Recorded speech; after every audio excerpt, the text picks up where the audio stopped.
What up, one and all, guys, and welcome out to Stud Buds. Welcome out here, guys. So, today is another episode of Stud Buds, your favorite YouTube podcast with your favorite TikToker, Lego TikTokers, I hope. So welcome out, guys. Today we have a very special episode for you guys. We have a very special guest, which we're really excited to bring out for the first time today. So besides that, let's start getting everybody in here. First up, it is my child to my Mandalorian. It is the best mock builder that I know, the real Lego Man Productions. Hey, everyone. Next up, it is the man with the beard, and that is all else he is known for. It is the man with more UCS sets than I can count on one finger. It is Black Studios. Woo! And my beard there. Yeah, see, there it is. You know, Ethan likes to make fun of it, but it is what it is, guys. It is what it is. I'm just jealous. It's okay. It's okay. It's okay. Next up, it is the man that is one reason he is here. It is for my clout, not joking. It is the man who has dropped the Lego Death Star just as in Spider-Man. It is Matt Mellish. What's up, guys? Jeez, Brad. Wow. I don't know hear that's my the only intros. reason I'm here. I got the clouts. I got all the clouts. I see a lot of people in chat today. So, guys, we have a very special guest for you today. We're super excited to bring him in. This is the first time he's done one of these things. So he is the man that is probably closer to my age, but is known as the grandpa on TikTok. It is Grandpa Nate, guys. Yo, what's up, dudes? Yay. Yeah. So I see a Welcome lot aboard. of Like a little in confetti the thing. chat right now. Yo, what's up? But guys, it is here with another episode of Stud Buds. We have a lot planned. So again, 10 p.m. it will be spoiler time. We'll talk about the last episode of The Mandalorian. Let's go. So if you want to come by then, if that's what you want to come here for, that's the time we'll start it. We'll do spoiler warnings for the people who haven't seen it yet, and then dive very, very deep into the episode. And we actually found someone this time who would talk Star Wars with us. Todd. Yeah, come on, man. Rest in peace, Todd. I feel bad for Todd because I keep making fun of him for that. We love you, Todd. Yes, we do. We will forever make fun of you. Hi, Nick. True. Hi, Nick. I just hope you got there today laughing. All right. So let's start off, guys. What is new with Lego for you guys? Starting off with you, Matt. Oh. Well, I had a big week. Although I am not feeling well, my dear mother went out. I had that. Remember that gift card that I had? That $50. Yeah. Yeah. What happened with that? Well, here it is. You guys get an early sneak peek. Remember how I said I wanted to get bricks? Well, this was $40. It comes with Nice. four different base plates. Wow. So The green, 16 by 16? yes. Nice. Plus all these bricks, over That's 1,500. So Where I'm at? really excited to get into this. That was $40, which was on sale. Because I think that normally is like 60 something. I could be wrong. I have a question. Zane, Yes, the beautiful yes, man in the Zane. front. Okay. Thank you, teacher. Where did you purchase this on sale, Matt? Walmart. What? That was unexpected. I love Walmart. It was like the Yeah, hype. so, The hype was big deal. building, and then Walmart.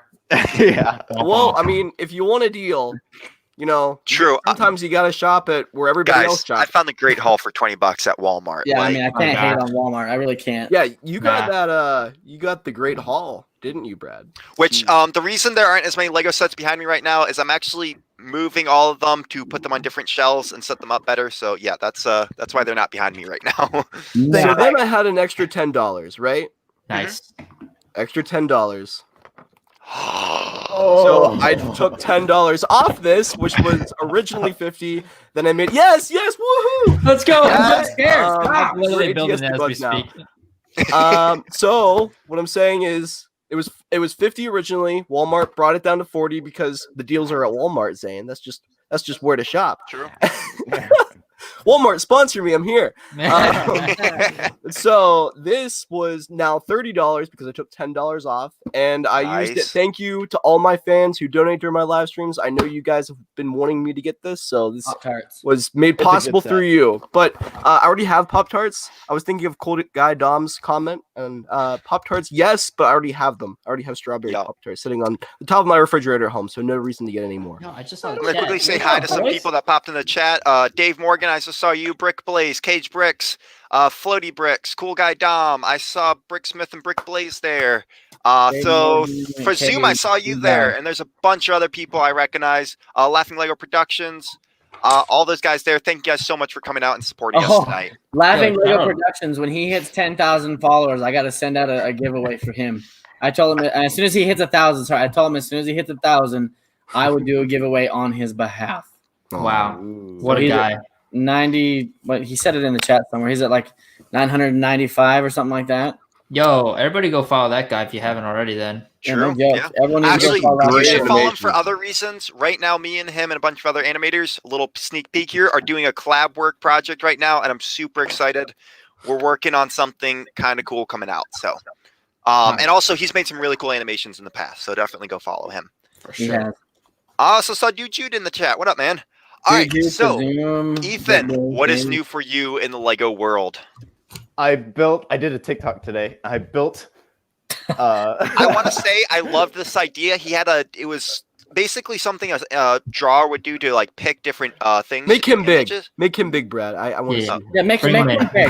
Make Make him him big. big, Brad. When you're big. We got so the choices were Karen and then Thor, and this was it. We got Karen Thor just going through the store, and then this is the manager. I love that. Oh. It looks like Captain Marvel. Oh, Ah, wielding Thor's hammer.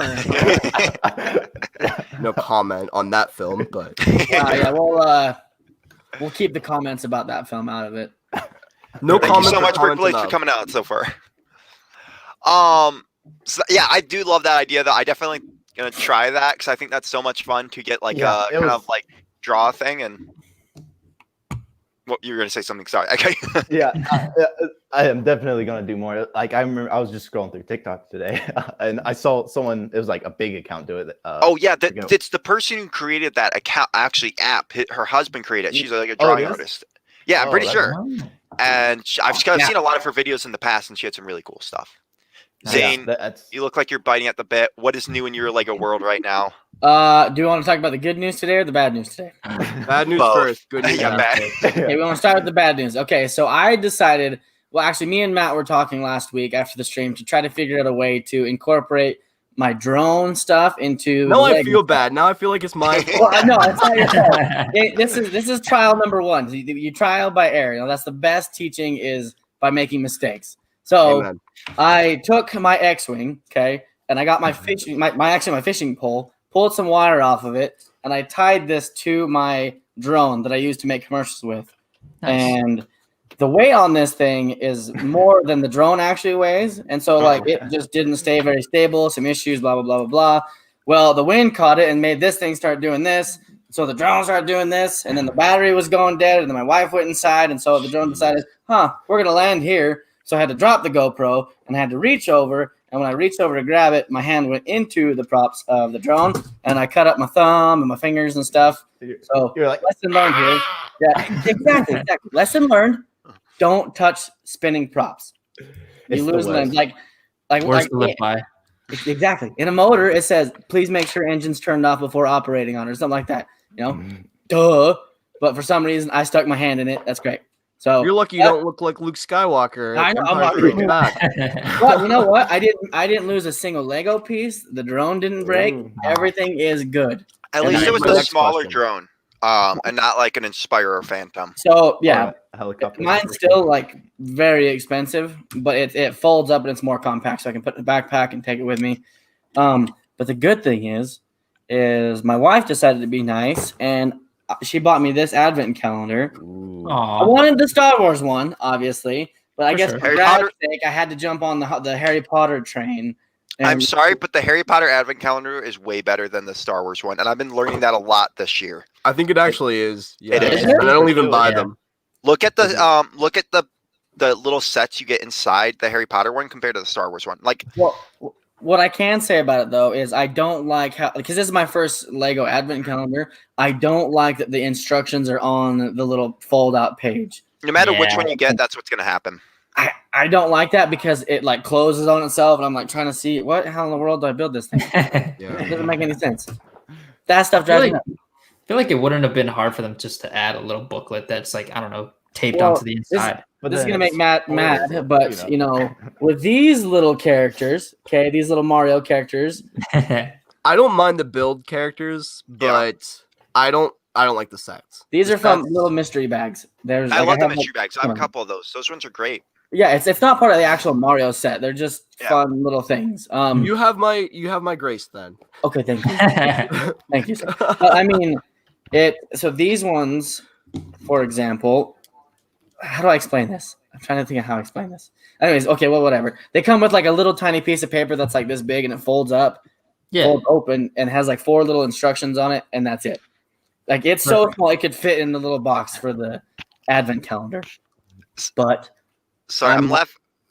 I'm laughing at this comment right now. Matt Zane, really, man, we got 2 questions. Grandpa Nate and what? And where's Brad? You know, because I get it. I shaved my beard, Yeah. so now I don't everyone wants to know where I is am. Brad? Yeah. Where Who is this Brad? man? yeah, where's Brad? What is Yeah. a Brad? Yeah.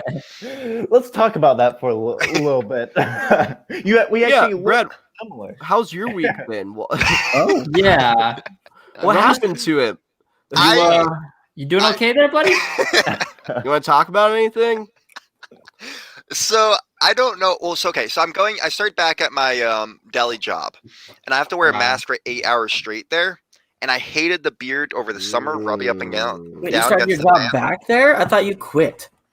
No, I took a break for my internship. So I came back to it. And I'm just like, I really don't want to have to deal with the beard again. So I was just like, I'm gonna shave it off, get myself a nice like haircut to look nice, and that's really the story behind it. And now I It is kind of rough. hate how I look without it, so I like growing it back slowly. It's rough having a beard and wearing masks. It is. The worst part about Um, mine is mine catches under the chin. Oh it, like, yeah. It makes this wicked fold line. Same. It's the worst. PG guys. Let's get PG. back You guys are tempting me here. You guys are testing me. Nate, what is new with you for Lego this week? Oh boy. So this week, I think it was this week, I officially broke even on my Lego investment. Nice. For That's a yeah, big deal. People don't get that. Dude, it's crazy. So for our viewers here who don't know, I spent, call it $7,000 buying a guy's entire collection. Dude, I met on Facebook Marketplace. I made a whole YouTube video about it. You should go check that out. Shameless plug there. Guys, if you want to find Nate or any of the rest of us, there's links right down below, and all of our link trees are down below. You should definitely go Check 'em follow out. Nate Check 'em on out. TikTok, Instagram, YouTube, and all those platforms. Yep. Anywho, so I long story short, I bought this whole thing for about $7,000. That's my cost. And this week I officially broke into the black. So everything from here on out is pure profit. And I still have a couple hundred sets left and like Wow. 700 CMF figures to sell. So Are they all retired sets or what are they? yeah. Most of these are retired. Actually, I'd say all of these are retired. Multiples I have, of like- the same thing or just all Yeah. different? I definitely have a bunch of multiples, especially when it comes with the Lego City stuff, because I have like 200 sets that are just like Brad? City. If you're interested, Brad then might be let me know. Let's interested. put them up. I'll look through them. I have some. Hey, I'm He's like, not giving you a discount, Brad. no, I No. know, but once I have like 3 sets right now, I'm trying to like think about buying, and I should save up for them. Hey, listen, if you're looking for anything that's Lego City between 2013 and 2016, I probably have at least one. I need police stuff. So much police stuff. What about Okay, Star I'll check. Wars stuff? Star Wars stuff, I did have a ton of Star Wars stuff. I sold pretty much all of it. I think, let's take a look, see here. Don't you sell the UCS Slave One? I have the UCS Slave one that is not sold yet. I have the 75055 Star Destroyer. I have You want another one, Zane? No. I'll Yeah. take it. Matt, Sold. Hey, you said you broke even, no, Jerry. Yeah. No, I have a big question for you though. Like, where did you said you broke even, which is great, and Yeah. people don't understand how amazing that is, because that's a Yeah. big risk when you put Oh, yeah. $7,000, especially for a younger guy like us. Yeah. So here's my question: what got you back the money the easiest? Was it Oh my Star God. Wars? Was it City? Was it a mixture of everything? Out of that haul, what was it? So here's the crazy thing. Okay, I work a full-time job, as I'm sure you guys do, and this is my side gig. Oh well, maybe not you guys. This is Matt's. No, this is I'm Matt's the only one full-time that has job. Oh, And I'm trying to make this a full-time thing, okay. I have a part-time. which you Well, can do. You can do this. You can definitely do this. So I didn't have enough time to put my whole collection on Bricklink. By the way, don't sell on eBay if you can. If you can avoid selling on eBay, sell on Bricklink. You will save 9%. That is almost 10%, which is $10 out of every $100 that goes into your wallet instead of PayPal's wallet. My point being, I only listed at first the Star Wars stuff, and that Star Wars stuff is the best. lit up. I mean, I was getting $400 like every day. I had a week where I would pack 7 orders after work. I would get out of work. I would come to my little stock room here, and I would just pack orders for like 2-3 Did you hours. have a TikTok you made, and it was like $13,000 or something like that? It was just one order of Star Wars stuff. Like It was a $1,500 order, and then with shipping, the whole thing came to about $1,700. Some guy ordered like 19 different sets, a whole range of crazy. stuff. It took like 4 boxes, like big boxes to ship everything out. What do you do for work? I do. So I'm an IT support technician, which basically means that old people and very smart doctors who know very little about computers call me, and they go, my password don't work. Why can't I get it in? And then I'm like, all right, well, what's your password? They're like, oh, it's this. And I'm like, okay, let me type it in. Oh, funny how that works right now. Or it doesn't work, and then I reset it, and then they're good. Yeah, reset is the. It's crazy. It's crazy. That's like half of it. I for part of my time at school, I worked in a computer lab, and the stupid thing, like my computer won't work. Hits the on button, like Yeah. Oh my gosh, dude, it's crazy. Oh, the computer's dead. It's not making any noise. There's nothing happening. I'm like, oh, okay, that's it's interesting. What computer are you on? It's like, oh, I don't think there is a computer. It's just the screen. Okay, well, first of all, there's a difference, and then like just the silliest things. Here's the thing you have to understand. These people are not dumb. They just don't know anything about this particular subject. Yep. And if I were to try to do their job, it would be disastrous because people would die. yeah. So it's good. I enjoy it. Hey, no slurping on stream. Oh, sorry. What is that? Ethan, we need to have a talk. Hey, this is on PG, YouTube. man. This is on YouTube. You can't be doing that stuff. So If it was Hey, put down the TikTok, it would be spotchka. dangerous act. hey, like those that. Legos will knock you up quicker than a bottle. Oh my gosh, put you straight out. So Nate, a lot of people probably don't know who you are here. Can you go into the detail of who you are and what you do on TikTok and all those other things, and what platforms people can find you on? Yeah, so people can find me easiest on Instagram and TikTok. TikTok is where I try to post like Star Wars and Lego content. Though I will try to expand into just the other things that I'm interested in. It's just fun. It's just fun. Like How you put your finger in some drone props. yeah, don't do that. Don't do that. Some of us aren't stupid. Hey, always keep for yourself down there. Yeah. So that's where you guys can find me. What I'm about is I'm just about making sure that people are educated to go out into the world and like do the things that they love, particularly when that comes to like making money doing what they love. So like for me, I want to encourage kids to get into it and just like dive into the money making aspect of it. So for me, like why I'm back into Lego at this point in my life is because of this Lego flip. You know, it all started because I was at work and we were having a really slow day. So we were just like thinking like, hey, we got paid time off that we haven't used this year. where should we spend it? And I was like, well, the only place I really want to go right now that I can feasibly go, because this was like mid-lockdown, you know, borders were still closed, is probably Disneyland to the Star Wars park. And I was like, I did the whole budget thing because, like, listen, if your boy is flying to Florida to go to the Star Wars park, I'm not just going to go there and look at the lightsaber experience, okay? I'm doing that. I'm doing, like, everything there. So I started budgeting it out. $200 right up front. Oh my gosh, just crazy. So I did the whole budget, and I was like, there's no way that I can really afford this on my current salary, and, like, there's no way that I can make this happen. So I was like, okay, like, what do I got to do? How do I make this happen? And so I was like, all right, back to the roots, just bootstrap it. And so I was like, okay, we're going to start flipping Lego, because that's the thing that I know the most about. It's a market and an audience that I understand, just because I am that person. I'm selling to people like me who are like, wow, I should spend this on groceries, but it's shiny. So, But Mandalorian set. exactly. So I just was like, okay, I'm going to start finding stuff on Facebook Marketplace, stuff on, you know, Craigslist, OfferUp, stuff like that, and Garage start sales. flipping it. Yeah, that too. So, out of curiosity, in that you said you're flipping some of your own sets, like, were you flipping sets from your childhood and stuff like that, or was it just sets that you found from those? It's stuff that I found. Okay. I don't want to touch any of the stuff that Okay. I personally like build up. That's a good because- idea.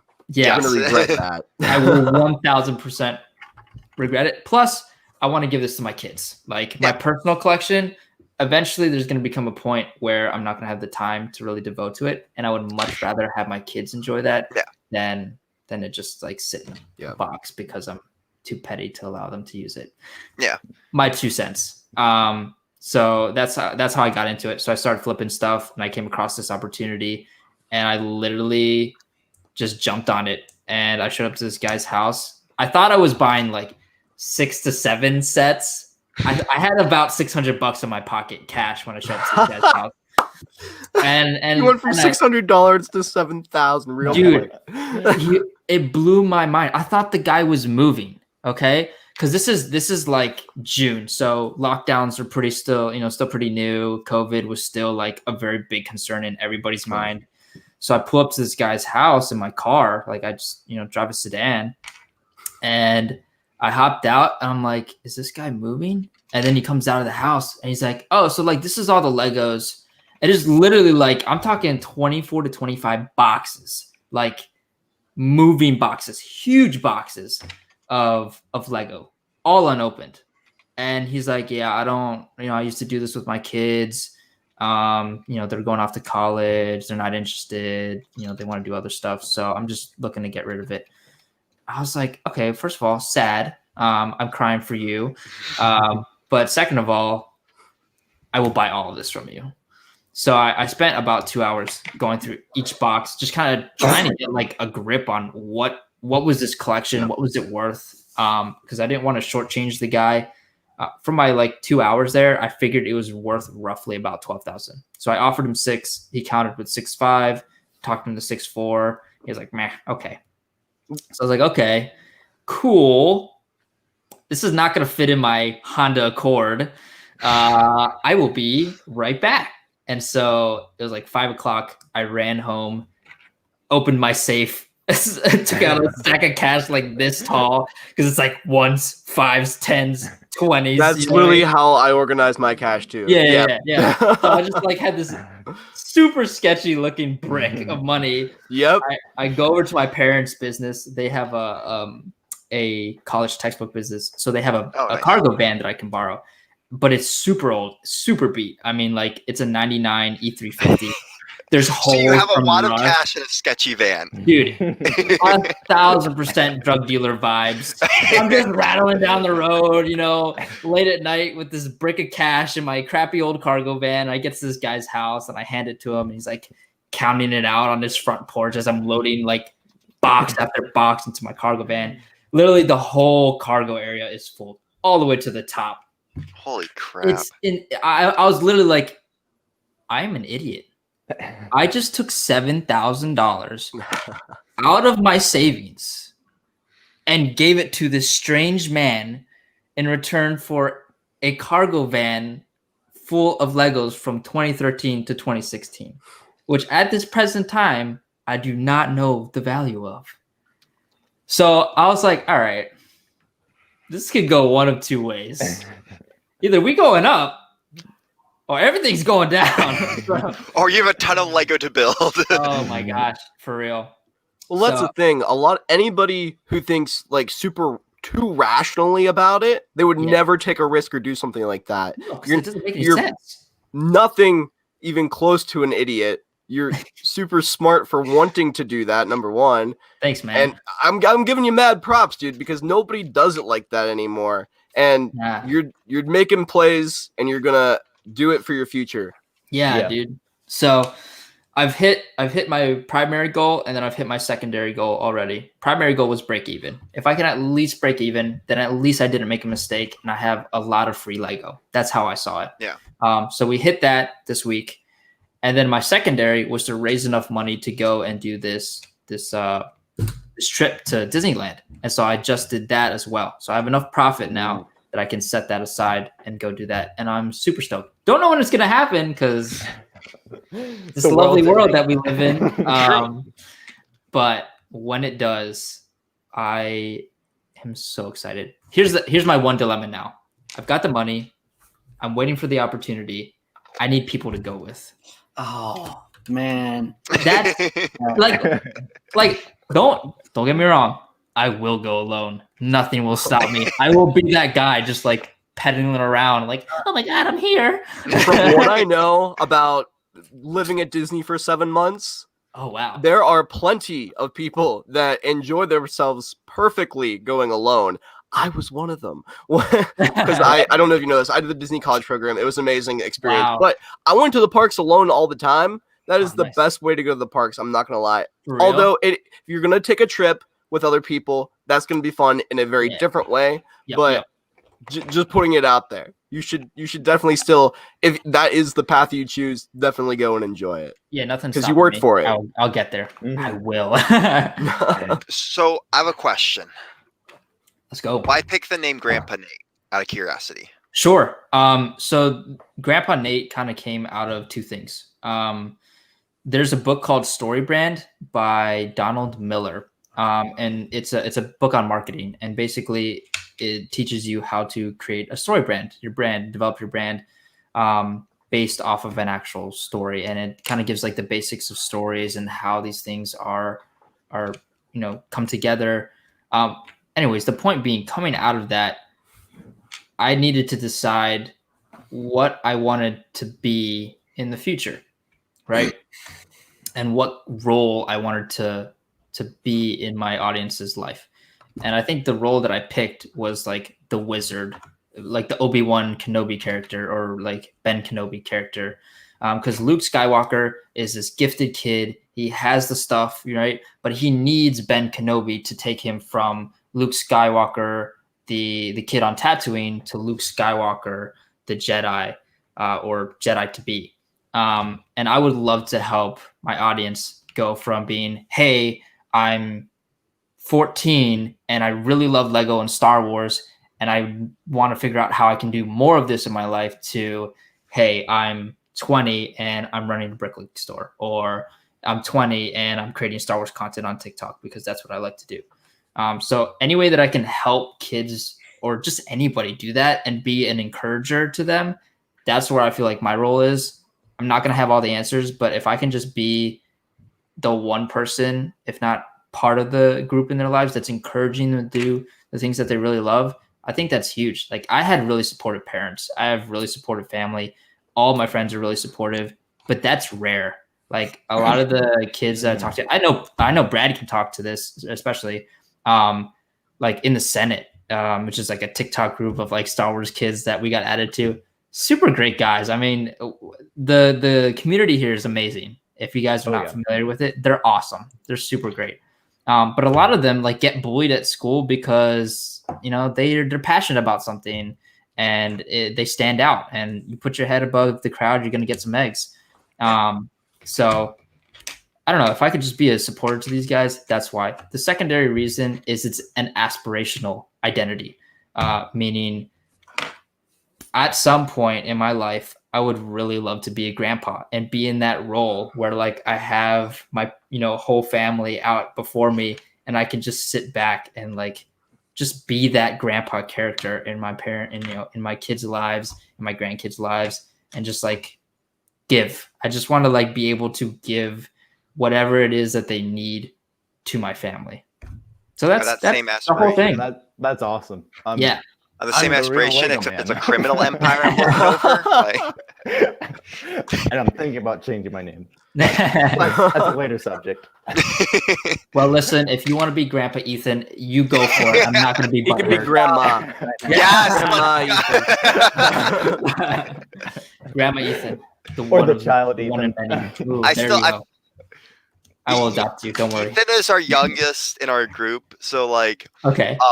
Zane's the oldest, kind of at like 25, and then I. Kind of. Oh, 25. It's all over, bro. Pack it up. Oh man! All right, guys. It's let's okay. play, People bro. on TikTok Me and think I'm, Matt like, are in the middle. 40. Like I'm 20, and then like we have Ethan, and he's Nice. just like 18. Like Yeah. Well, I look I'm 14, but I'm technically 22. an A-full. No comment. Yeah. I have So some that's questions, what I but got. I can let other people go first. If Yeah. yeah, go I crazy. think it was just the OG, like the main questions I was gonna ask. Mhm. But that's it, Matt. But if you have questions, go for it. no, I mean, want to definitely make sure that we all get our questions Yes, in. I'm Ethan, gonna do you ask have any one, questions? and then we'll keep it coming. Oh, hey, look at the chat, Brad. Look at what Ben Brother just said. How is Zane only 25? He looks 35. Oh, shoot. Got him. You're It's dead. the beard. It's facial hair, dude. When I Wow. shave, they hate me. They were Well, like, the worst part is like you guys can't really see it, but I do have like white that's coming in my beard. Oh. Yeah, I got white coming over here and white right here, and so it doesn't help Okay. by any means. No, I know. So on my mom's side of the family, like they get like 20, like 30. All their hair just goes straight white, and I'm Mhm. just like, I'm either getting that or my dad's side, and that's like bald at a young Bald. age. Yeah, that's what I got waiting for me is all of my dad's family. Paxton thought Matt Bald was really 45. early. So Zane equals boomer. Old man. Oh, What the hell? What is going on right now? Why is you're getting roasted. That's what's going on. oh, Why am I leave my so man old? Zane why are you a alone. target? You are a target, my that old. friend. Come on, Okay. 75 is not that old. That is a quarter of a century. You have 75 years left. Like you are good. That's a horrible way to put it. We got 75 years left, guys. We're counting down the years. Hey, listen, I'm just saying if like we take a look at it like a battery, 75%, like I don't even reach for the charger at that point. You know what I True. mean? You're still in the third quarter of the football game. You still got a quarter left. There's a lot that can happen. in that Anybody's last quarter. game. Yeah, exactly. I'm I love you. Come back. Oh, I'm retired. Look at his comment. Hey, Zane, don't worry. So I'm gonna that's make where you you a get all Lego the cane. money. That's where you get all the money to buy UCS sets. You're a That's how I retirement did it, fund. guys. That's how I did it. But unlike that, I didn't Um, spend that much money to turn around and resell. I bought it, and that's mine. Yeah. True. So Zane's next video is how to leverage your social security to get Buy more Legos. Hey, by the way, on the side, you'll see the sidebar with comments and I think some other Oh, stuff. shoot. If you click on comments, you can see what people are putting into the chat. I Yeah, forgot to tell you that in the beginning. That's my bad. Dude, I've literally just been looking at private chat this whole time. I'm I like, opened up a huh. second page Nice. on YouTube. That way Also, you So Zane, can come back. this is new. This is not the 401k podcast. Welcome to Dave's Ramsey's. Welcome to the Wow. Retirement Home Podcast. This is your nurse. He is opposite of Baby Yoda. Looks old but is young. Oh wow. Okay. Before we got derailed, Yes. Nate, I got some Mhm. questions. Let's start off with something very typical. What is your Lego story? Yes. My Lego story. Yeah. So you can give it to me however you want. I'm gonna leave it Sure. open for Ours, you. we I'm should not gonna call be it- super specific. Your I'm gonna Lego C. Oh shoot! Oh. All right, yeah. We called it the Lego seat. My Lego But seat. give it to me as a kid. Don't Okay. get too adult on me yet. You got it. But how did you get to this point where you're like, Lego is such a big part of my life? Yeah. So when I was, I believe, 6. I want to say it's my 6th birthday. I got a Jack Stone set. And I know Todd had mentioned these too. This was Todd's entry as well. I watched There are some older last Lego podcast. fans laughing at us right now, I'm sure. Dude, the Jack Stone sets. Yes, exactly. Exactly. Dude. That's who got one of the sets recently. Okay, sorry, that was my bad. I was trying to remember. Someone said they got one of those minifigures recently. Yeah. So that's where I started. I got an oil hauler, which is, I know, like every 6-year-old's dream or whatever. But I was the oil hauler. I know you guys. Let's go, UCS oil hauler. But like, I got that and I was super stoked. I'm like 6 years old. I'm like, bro, I'm gonna break this thing apart and put it back together. This is great. Yeah. All my other toys, they're built already. Like, this isn't any fun. Yeah. So I was hooked. Like, after that point, my dad had some Legos growing up, but he was never like into it.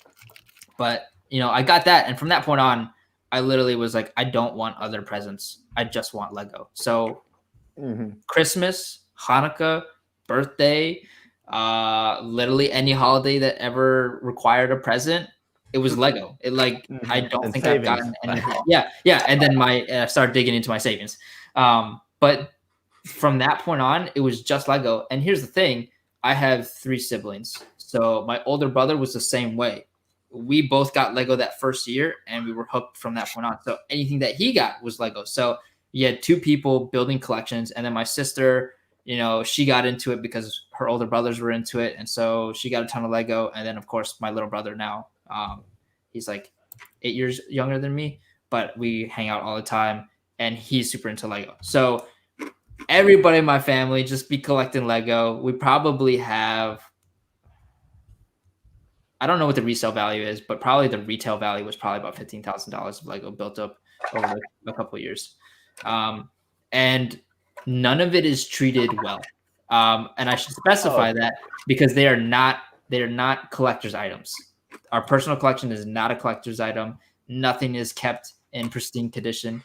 Everything is played with and used because they're toys. Bite marks and all. Yeah. And that is totally different from some of the stuff that I've gotten recently. That is 1000% a collection. Like, that is on a shelf. We don't play with that. That is a display item. Exactly.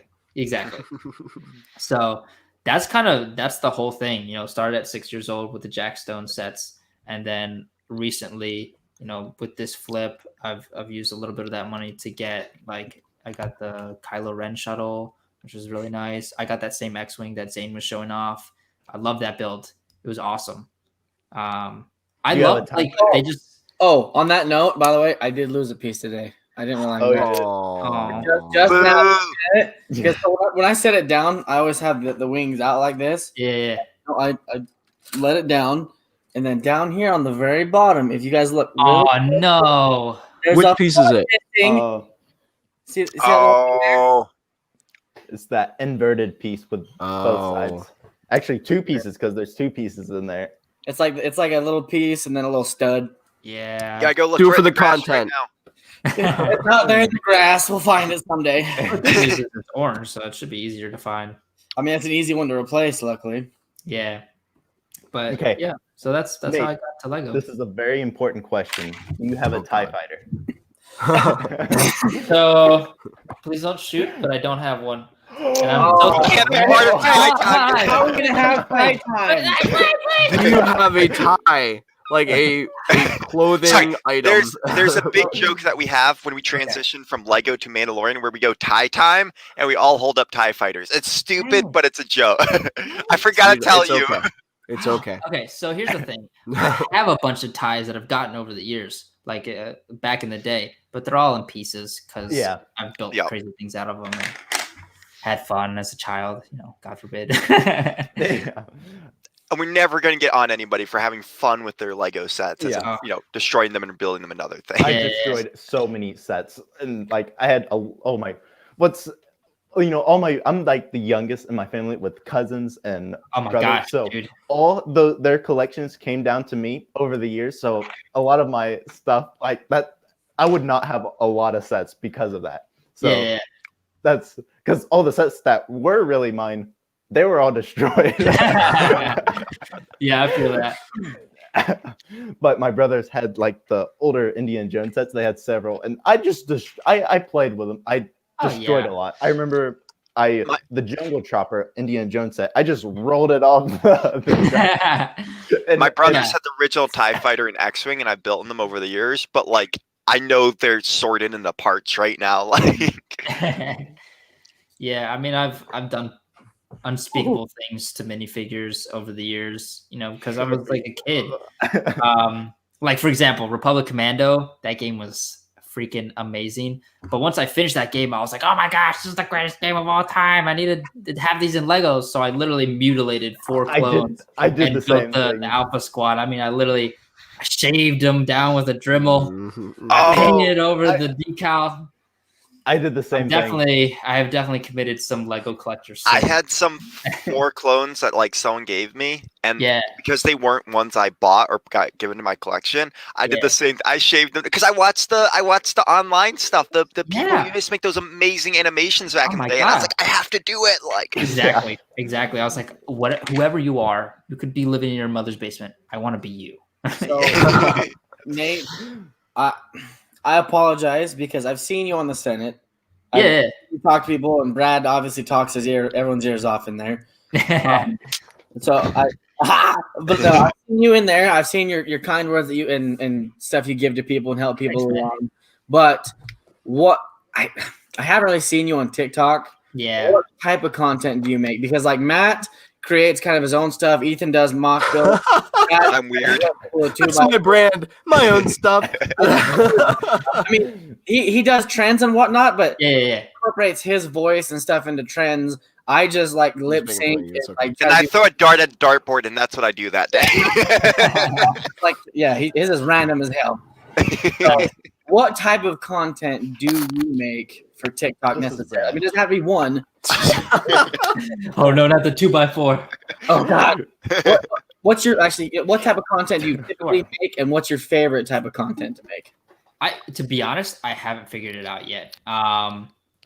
TikTok is really new to me. I've avoided TikTok for a long time because I was like, oh no, not another social media. You're speaking to the choir here. Yeah. And so I was like, okay.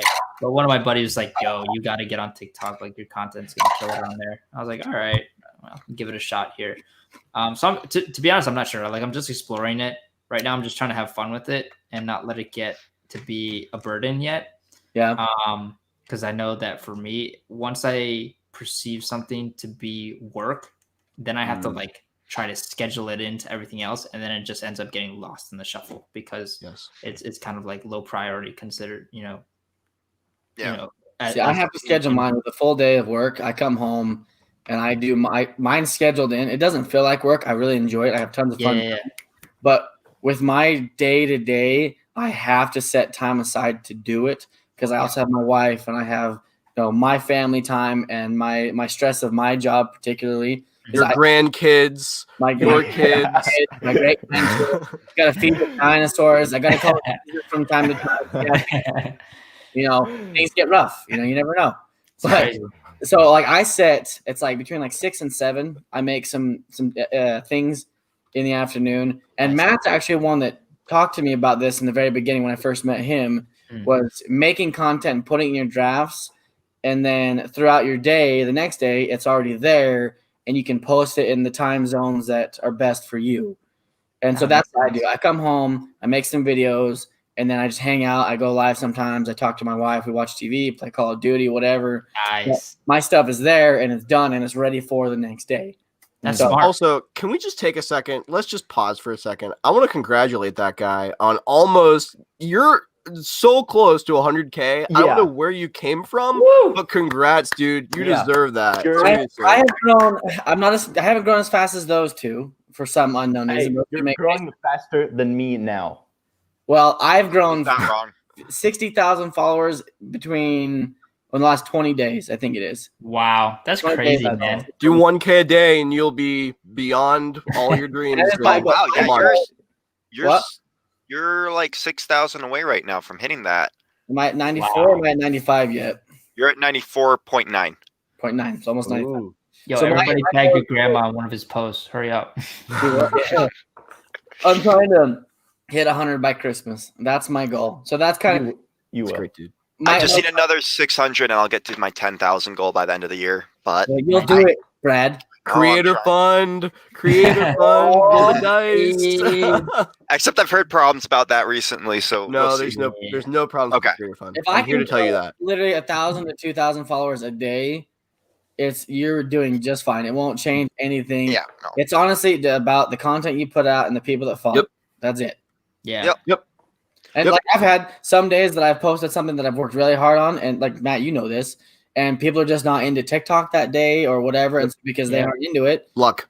it doesn't do very It's good. luck.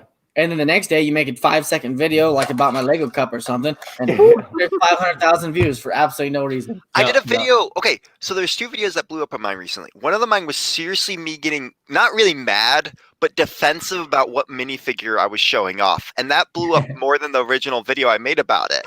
And then the second one was seriously me going, Because it's your It's- personality, Brad. They like your personality. Mhm. They want to True, I see need you to be more angry. mad. I need to be more mad on TikTok. That's how I get Mad stuff. Brad. He's a mad Brad. True. And then the other one was the Boba Fett holding a gun to Baby Yoda and be like, "Mando, show me your cock," or the kid gets it. Like it was some audio I G-rated found. content. G-rated content. Holy crap, Brad! Straight to Hey, jail. we gained followers from me saying that. So I don't want to talk to you anymore. You want those followers though. I'm not gonna lie, Brad. It was one of those ones that I was like, "Wait a minute, who posted this?" That's not Brad. Yep. I'm like, oh, it's Brad. If I could have disliked the post, I would have. I was like, "What in the world is going on right now?" I saw it's an Omegle video where this guy dressed up Yes. as a Mandalorian, and I thought the original video was hilarious. So I was like, okay, I'm just gonna grab the audio from this. I don't know Oh, if it's I'll use it. hilarious. And then I used it, and I was like, people were loving it. I was like, okay, I gotta keep going with these. I love this type of video anyway. That's what I did, Brad. With mine, it took me a minute to kind of figure out what my thing was. My thing for me is taking funny audios that might be from like those single moms or their like funny dad videos or family videos or relationship videos like my wife and this and that. And I do those things in my own way with Legos incorporated. Yeah. You know, like there's that one video that I posted the other day that was like, "Oh, I want to take him home. We can put him in the truck." It's a guy talking about putting a deer in the truck because this deer won't leave, and he thinks he's the cutest thing in the world. Well, I made that with the falcon because everyone Yeah. wants. Like that's I mean- literally it. I just watch videos and think, "Oh, I could do this with that audio." Yeah. If you remember when I first started, that's what I did a lot of. So that's it's going back to my roots. It works. In my opinion. How long does it take you to rehearse and like get the lip sync down with the your TikToks? Me or Brad? Anyone? I mean, Mine takes me a literal minimum of like 10 tries. So I do it about 10 times, and then I kind of have the audio memorized in my head. yeah. And then after about 10 tries, then I start actually trying to do it seriously. And then once I do it and watch it again, I think, oh, if I change my shirt here, I could do that. Or my hats. It's simple enough to flip my hat around, just call it good. You know, it takes 10 tries to kind of get the base. Yeah. Get into character, Zane. Yeah. Yeah. I don't think It's like- people realize how long it takes to make just videos in general, but especially like TikToks. Like people watch these A 15 dance? on TikTok, and they don't realize, like, bro, I've been in this room doing this freaking video for an hour. It took me 30 minutes to film it and another 30 minutes to perfect it, so that way you can Yeah. enjoy it for 15 That seconds. was the Matt dance for me. So I want to get us back Matthew on for me. topic back here because we're about to go to Mandalorian section. I have a very important thing to add, Brad. Go. Ask it. Okay, I have a really quick question, but first, I want to tell you something very important that you need to know, Okay. Nate. I'm Okay, ready. if you're struggling to understand what content to make, here's your unlock. Here's the key to your success on TikTok. Are you ready? Matt. I'm ready. And YouTube specifically. Okay. Document what you're doing with selling. So and Bro. become so What's up, Gary B? quote unquote popular. Hey, we are on the same line. I know you watch him. I know what you're thinking. Yeah. I know where your head's at, kid. Anyways, so no, seriously, document. You become an icon figure for the Lego community Nice. on TikTok, right? So when that people want to buy Lego, they think of you and say, it's just like how Epic Bricks does it. Yeah. Epic Bricks, Todd. Think Yeah. you're not buying Lego, but you're buying Lego from your favorite creator. You want to purchase products from the people that you know and that you want to support and that you care about, and you're also sharing your story. So we got this new haul today. Literally film it like, I don't know if you watched the Gary V garage sailing stuff. Yeah, dude, I love that stuff. Film I eat that up. Make that your content. I am. So I and actually add have on- some ideas that I'll interject really quickly. I mentioned earlier, and I don't know if the audience knows this, but I want to say roughly 700 unopened CMF figure bags that I got for, hear me out. All right. You ready for this? This is going to blow your mind. I don't want to know. I got them for $70. 70. That is how much I paid for the box that all of those were in. That box sells for like $200 online. Yeah, it's okay. It's crazy. Each of those are worth about $5 a piece, just like original price. Times that five, that's $350 original price for. Wow. Yep. Jeez. Yeah, there's a lot. So point being, I think I'm gonna make a lot of content in the future of me doing like mass unboxings of these CMFs. Not unlike the Pokemon card videos that are going really popular right now, where they're doing, like live pools, like what do we get? So I mean, I have like 100, maybe more, maybe 200 Series 16 CMFs. So we'll open those bad boys up either on live or on YouTube video, TikTok videos. I feel like that content would do really well. Are you gonna stick just with Legos, or do you do like Pokemon stuff and Bionicles and? Yeah, I don't really know anything about Pokemon or Bionicles. Same. I wish I did. It looks like fun. Matt, I do. So you had And then my second question is, okay, I know this is a Lego podcast, right? But sure. I'm a marketing student. I went to school for graphic design and marketing. It's what I love. It's entrepreneurship, passionate. Yeah, absolutely. So what gave you that entrepreneurial drive? What's in your DNA? Is that from your parents? Did you learn it from your family? Because you said they own their own business. Oh, yeah. Where is this coming from? Yeah, so I am, let's see here. I think third generation Jewish immigrant and first generation, or I guess technically it'd be second generation Mexican immigrant. My mother came over here with like $80 in her pocket to study for her PhD in linguistics. She speaks like 7 languages. She's crazy. And then my dad is a part of a long lineage of people who fled Russia and like that whole area of Eastern Europe in the late 1880s. And so we've just had to like make it happen. Like you come over here, they didn't have any money. They weren't coming here with, like family wealth. They were just like, here, let's make it happen, So my whole family up and down each side has been like hustlers. My great grandfather did refrigeration. He was like one of the first guys to pioneer refrigeration for military cruisers. And so they figured that out. And my grandpa and my dad built this book business from the ground up with my uncle.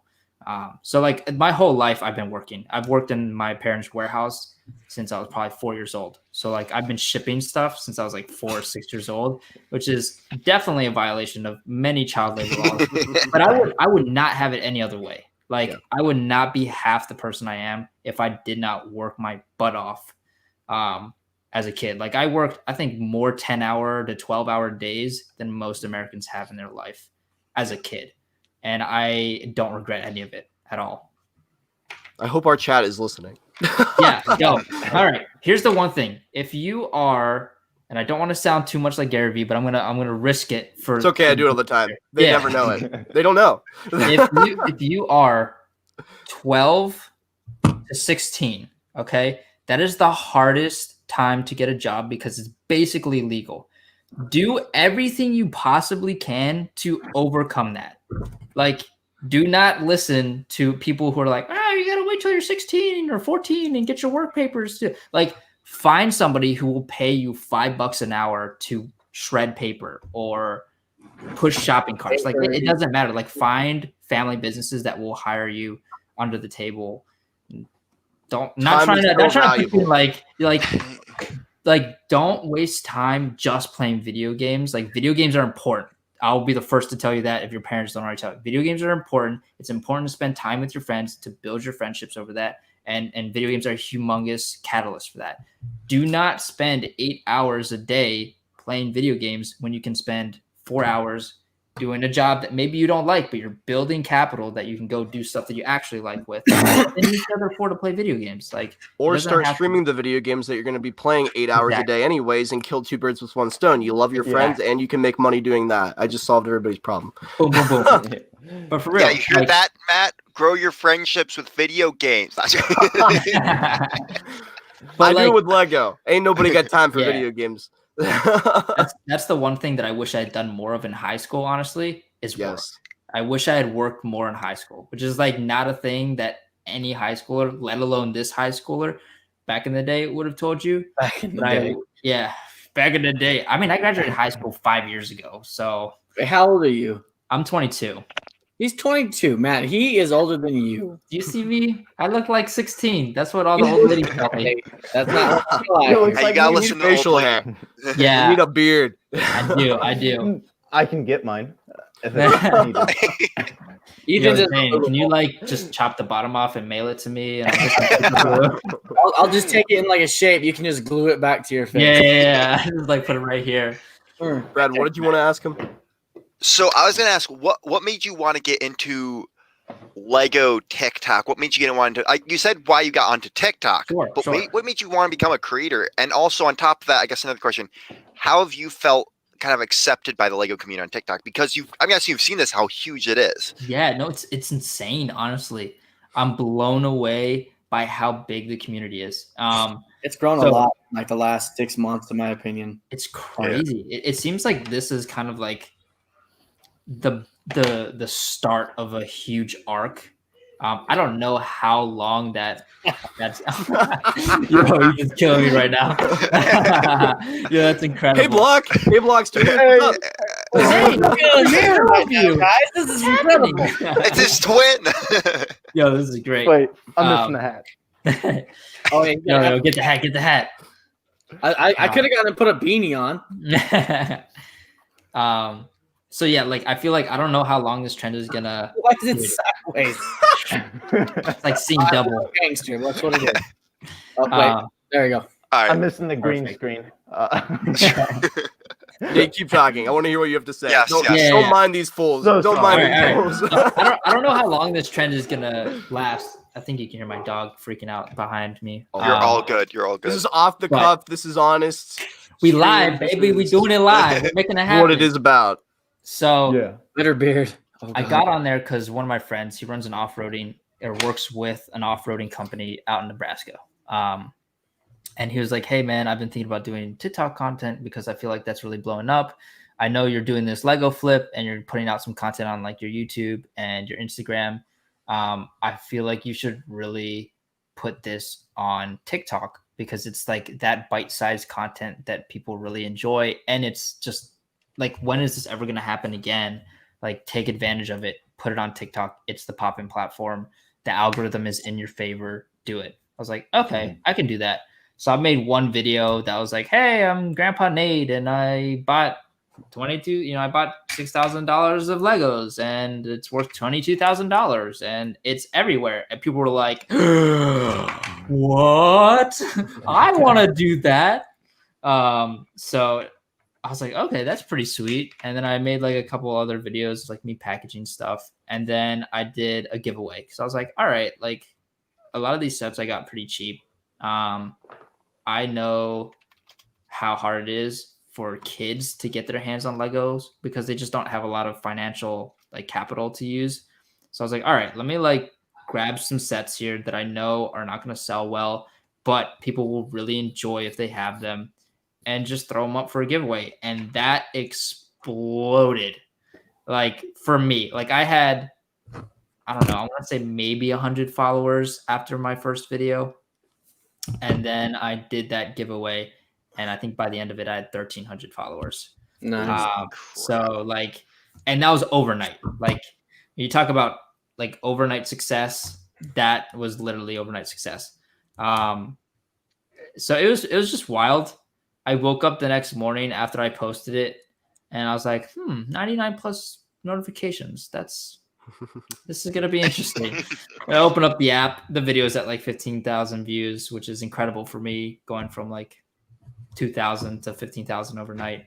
I got added to the Senate, which is like a group chat for Lego and Star Wars TikTokers.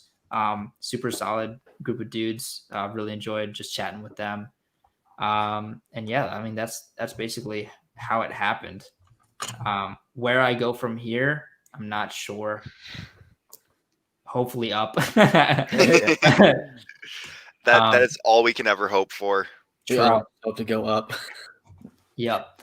Well, if you start making capital from social media and from flipping, I think you got two separate businesses that form into one, and you got plenty of cash to do what you want to do. For sure. Yeah. And I got like tons of other stuff I can do too.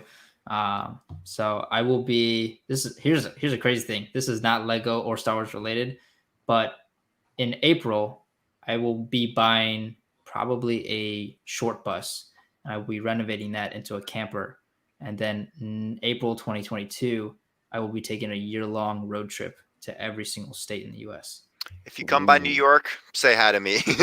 Yeah, buy a different Lego set from each state. There you go. Now we got the big brain thoughts going on here. Yeah. Big Come visit me in brain, big Utah. brain. So, yeah. Hold on, let's just keep going up, Nate. Yeah, for sure. So this has been awesome. Thank you so much for I definitely want to have you back on and talk to you more about Lego, because I think we only skimmed the surface of it. I have more questions. Yo, but I'm ready. We'll probably ask those afterwards. But guys, I know. Zane. Pixar Anderson's in Utah. Paxton Anderson. Paxton Anderson. Oh. You mean Utah? Yeah, dude. Yo, Utah is amazing. I'm from Utah, so I live in Utah. You live in Utah? Zane, Utah is beautiful, but I gotta be honest with you. Let's show you. Let me show you Lennon's shirt we got him for Christmas. Okay, it says, Hey. Okay. He's a snowboarder. I mean, but he does a lot more than me now. Oh, same. Same, bro. Same, bro. Doing a little bit of that too. Be on top of the hill. I feel like Grandpa Nate would be a snowboarder or something like that. Yeah, I mean, people tell me I look like Shaun White a lot. I was just gonna say I can see that. A lot of old ladies are like, "I love your hair," and then they just like stroke it behind me in the grocery line. I'm like, "Who are you?" So I had a friend. I have two friends who same exact long hair. Yeah. And one of them, we were at this laser tag place, and this girl came up to me. He's like, "Can I just touch your hair?" And he was like, "What?" It happens. No, it's really no. Like so weird. Here's the thing: is that they're not malicious about it. You know what I mean? They're not like, "I'm gonna ruin this man's life and touch his hair," or weird him out. You know, they're just like, "Wow, your hair is really cool. Can I touch it?" I'm like, "Ma'am, do you not have basic social awareness that it's weird to just touch people's hair?" Like, if I didn't know Matt and I just like slid up to you at a grocery line, I was like, "Bro, real quick, let me touch your hair." Can I film it for TikTok? I'd say yes, but can I film it for TikTok? That would be my answer. Yeah, make content out of it. Yeah, I'm sure Zane gets monetize. Can I touch your beard? Yeah, Zane, can I touch your beard? He's gone. He's gone. All right, guys. I feel like it's that time. Nate, I was trying to tell him about it. Sorry. No, you're good. We were joking about people touching his hair, so we asked if we could touch your beard. You can. People ask that question. They do. About your beard? They don't really ask to touch it, but they compliment it and they ask how I like. Do I do anything? Do I put oil in it? Do I treat it? Do I condition it? Like they. But they really do. I get that question all the time. I really do. Mine's not like you guys, like, "Oh my god, I love your hair." It's like, "Hey, bro, I love your beard, man." You're like, "Thanks, dude." Hey, you can I touch your yarn? Diesel F450 later today. Like, bro, who are you? Guys, I think it is time. Oh my god! No. You guys ready? Hey. Yes. If you're in the chat right now and you're not ready for these spoilers, you gotta exit immediately. Yeah, time! Abandoned ship, let's go. It's time. Gotta get the time now. Oh, my TIE fighter. I forgot I grabbed my TIE fighter. 1 second. My TIE fighter is on the second shelf. I don't know if I have can a get TIE it. fighter, but That's I have not a TIE fighter, it's a rocket. What did I have to do? Rocket. Oh, we all got the typewriter. We really need to start prepping this, guys. We need to start prepping Yeah, this. but that's the fun of it. All right. I prepped mine. I put mine right here next to it. I was ready. Forget to I know do that- it. Again, we all have to buy the new TIE Fighter when it comes out, except Matt. Nope, not Hey, And happening. I need to get a soundboard Stubby. going. All right, guys. If I am on here next time, I will have a TIE Fighter ready. Yes. Yeah. We'll let you know ahead of time, and we'll get you during like the Bad Batch time, because Yes. once Oh Mandalorian my Bad Batch God. comes back. Yo, I'm So, guys, It's the if best you have 30 not minutes seen of the the newest stream. episode, please leave. It's me, spoiler time. As always, we're going deep Please, deep going into deep. Star Wars lore. we're not holding back. Yes. Yeah. God. Yeah. Yeah. All right. So we all know I that might hold back. Tie I time don't know. over? so we all know it's that time for me. I'm gonna quickly go use the bathroom, and then. Are you kidding me? We did all of that just for you to go to the bathroom, Brad. You Yes, yes, and then I'll be right back. It'll give more time for people to. Hey, we'll time you. All right. Okay. Set a timer and Hey, We where are are you losing people by the second, Brad. Yeah.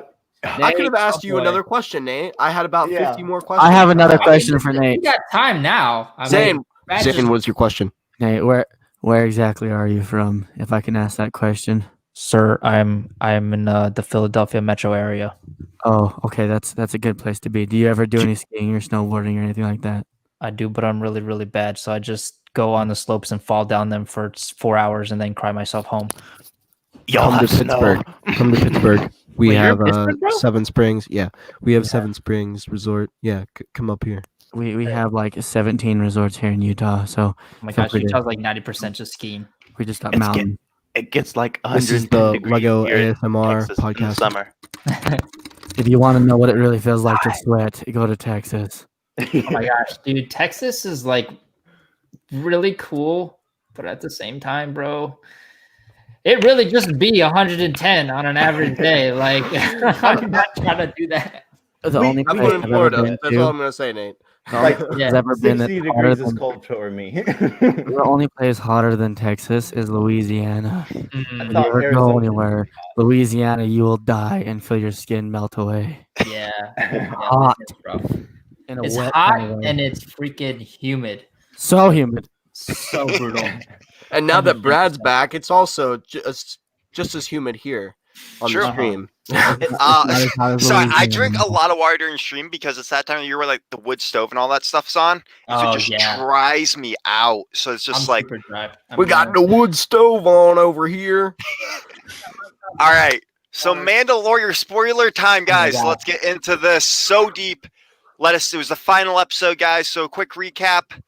I don't know how to start this off, but So where did you guys leave off in the last Stud Buds? That's a question. we just talked about the last Last episode. episode. That's episode. So we're talking about That's the 8. one We before can the start finale. with- So we can okay, start with how season about we ask two. this, Nate? Since Okay. you're new, Okay. what have you thought of this season so far? And just like 3 highlight moments. Like, Yeah. So this season was absolutely terrible. I agree. I want to see all of your reaction. The pure like. I was dude, waiting Matt for a real. Matt was I was, so mad. He was trying I to was pretend waiting not for to a be real mad. critique, and then I was just gonna burn you. So Yeah. Matt, he's like me. He does the exact same thing. Nah, dude, this season is incredible. Like the level of production value that we are getting out of a TV show is insane. Like huge hats off to guys like Dave Filoni, Jon Favreau, the guys that are on their technical team, like pioneering this stuff. I don't know if you guys watched the behind the scenes of season Yup. 1, but that is insane technology. Like Yeah. the amount of cost that they're shaving off of each episode allows them to do it. Nate, I'm canceled. Yeah. Oh no! All right, fair enough. I mean, it After is bound to watching- happen at some point. After watching the behind the scenes, it makes you want to be on set and want Oh my to, gosh. which yeah. we got a new season of Gallery starting Yes. this week on Christmas Day. Merry Are you Christmas from the serious? This Mando. week? Dude, Yeah. oh my gosh, I'm so stoked. I am almost as stoked for the behind the scenes as I am for the Guys, show. we gotta start talking about that on Stud Butts. I hate to say it, but Yeah, dude. half an hour at least. Yeah. It's amazing. But anyways, that is what is giving them this humongous edge over other shows that have similar budgets, is because they shave down so much of the cost of going on site on location that they can put that into these like, 100-200 million dollar movie type FX budgets where you have, the Razor Crest in space and it looks incredible. Zane, go. Okay, so I agree with you. Everything is absolutely amazing and phenomenal about this show. But I have one and one only nitpick about the show. And it happens anytime movies try to do this, in my opinion. When Luke starts to talk. So his face looks good, the CGI looks great, but it happens like in Fast and the Furious. Anytime They're still learning. they're still trying to figure out the whole mouth movements to get that fluid movement. That's the only thing, but it's not their fault. It's just where technology is at right now. But I wanted to know if anyone else had that same opinion. Like if anyone else noticed that. I was wanting Sebastian Stan in all Same. honesty. I'm not gonna Yeah. lie. Yeah, I was Character. expecting him too. Yeah. But I think it's because he's on Winter Soldier and the Falcon right now that they can't bring him in. Yeah, I think it's probably I think there's a contract. yeah. I'm gonna say this right now. I'm really happy that they brought Mark Hamill back. Anyways, Yeah. He deserves it. he does, and to be portrayed in such a badass way, Oh he man. has. All right, so I want to quickly hear what are your like 3 highlights of this season so far, and then we're gonna start going deep into this newest episode. Like major highlights or just like anything? Your favorite. Just anything, just 3 things you like from this season so far. Okay. I think, all right, so this is a little thing, but I think it's important because this is what makes up so much of what pulls Star Wars fans in is the little name drops, the subtle ones. Like obviously we can go crazy and be like, oh my gosh, she name dropped Thrawn, like that's crazy, it's gonna be in this show.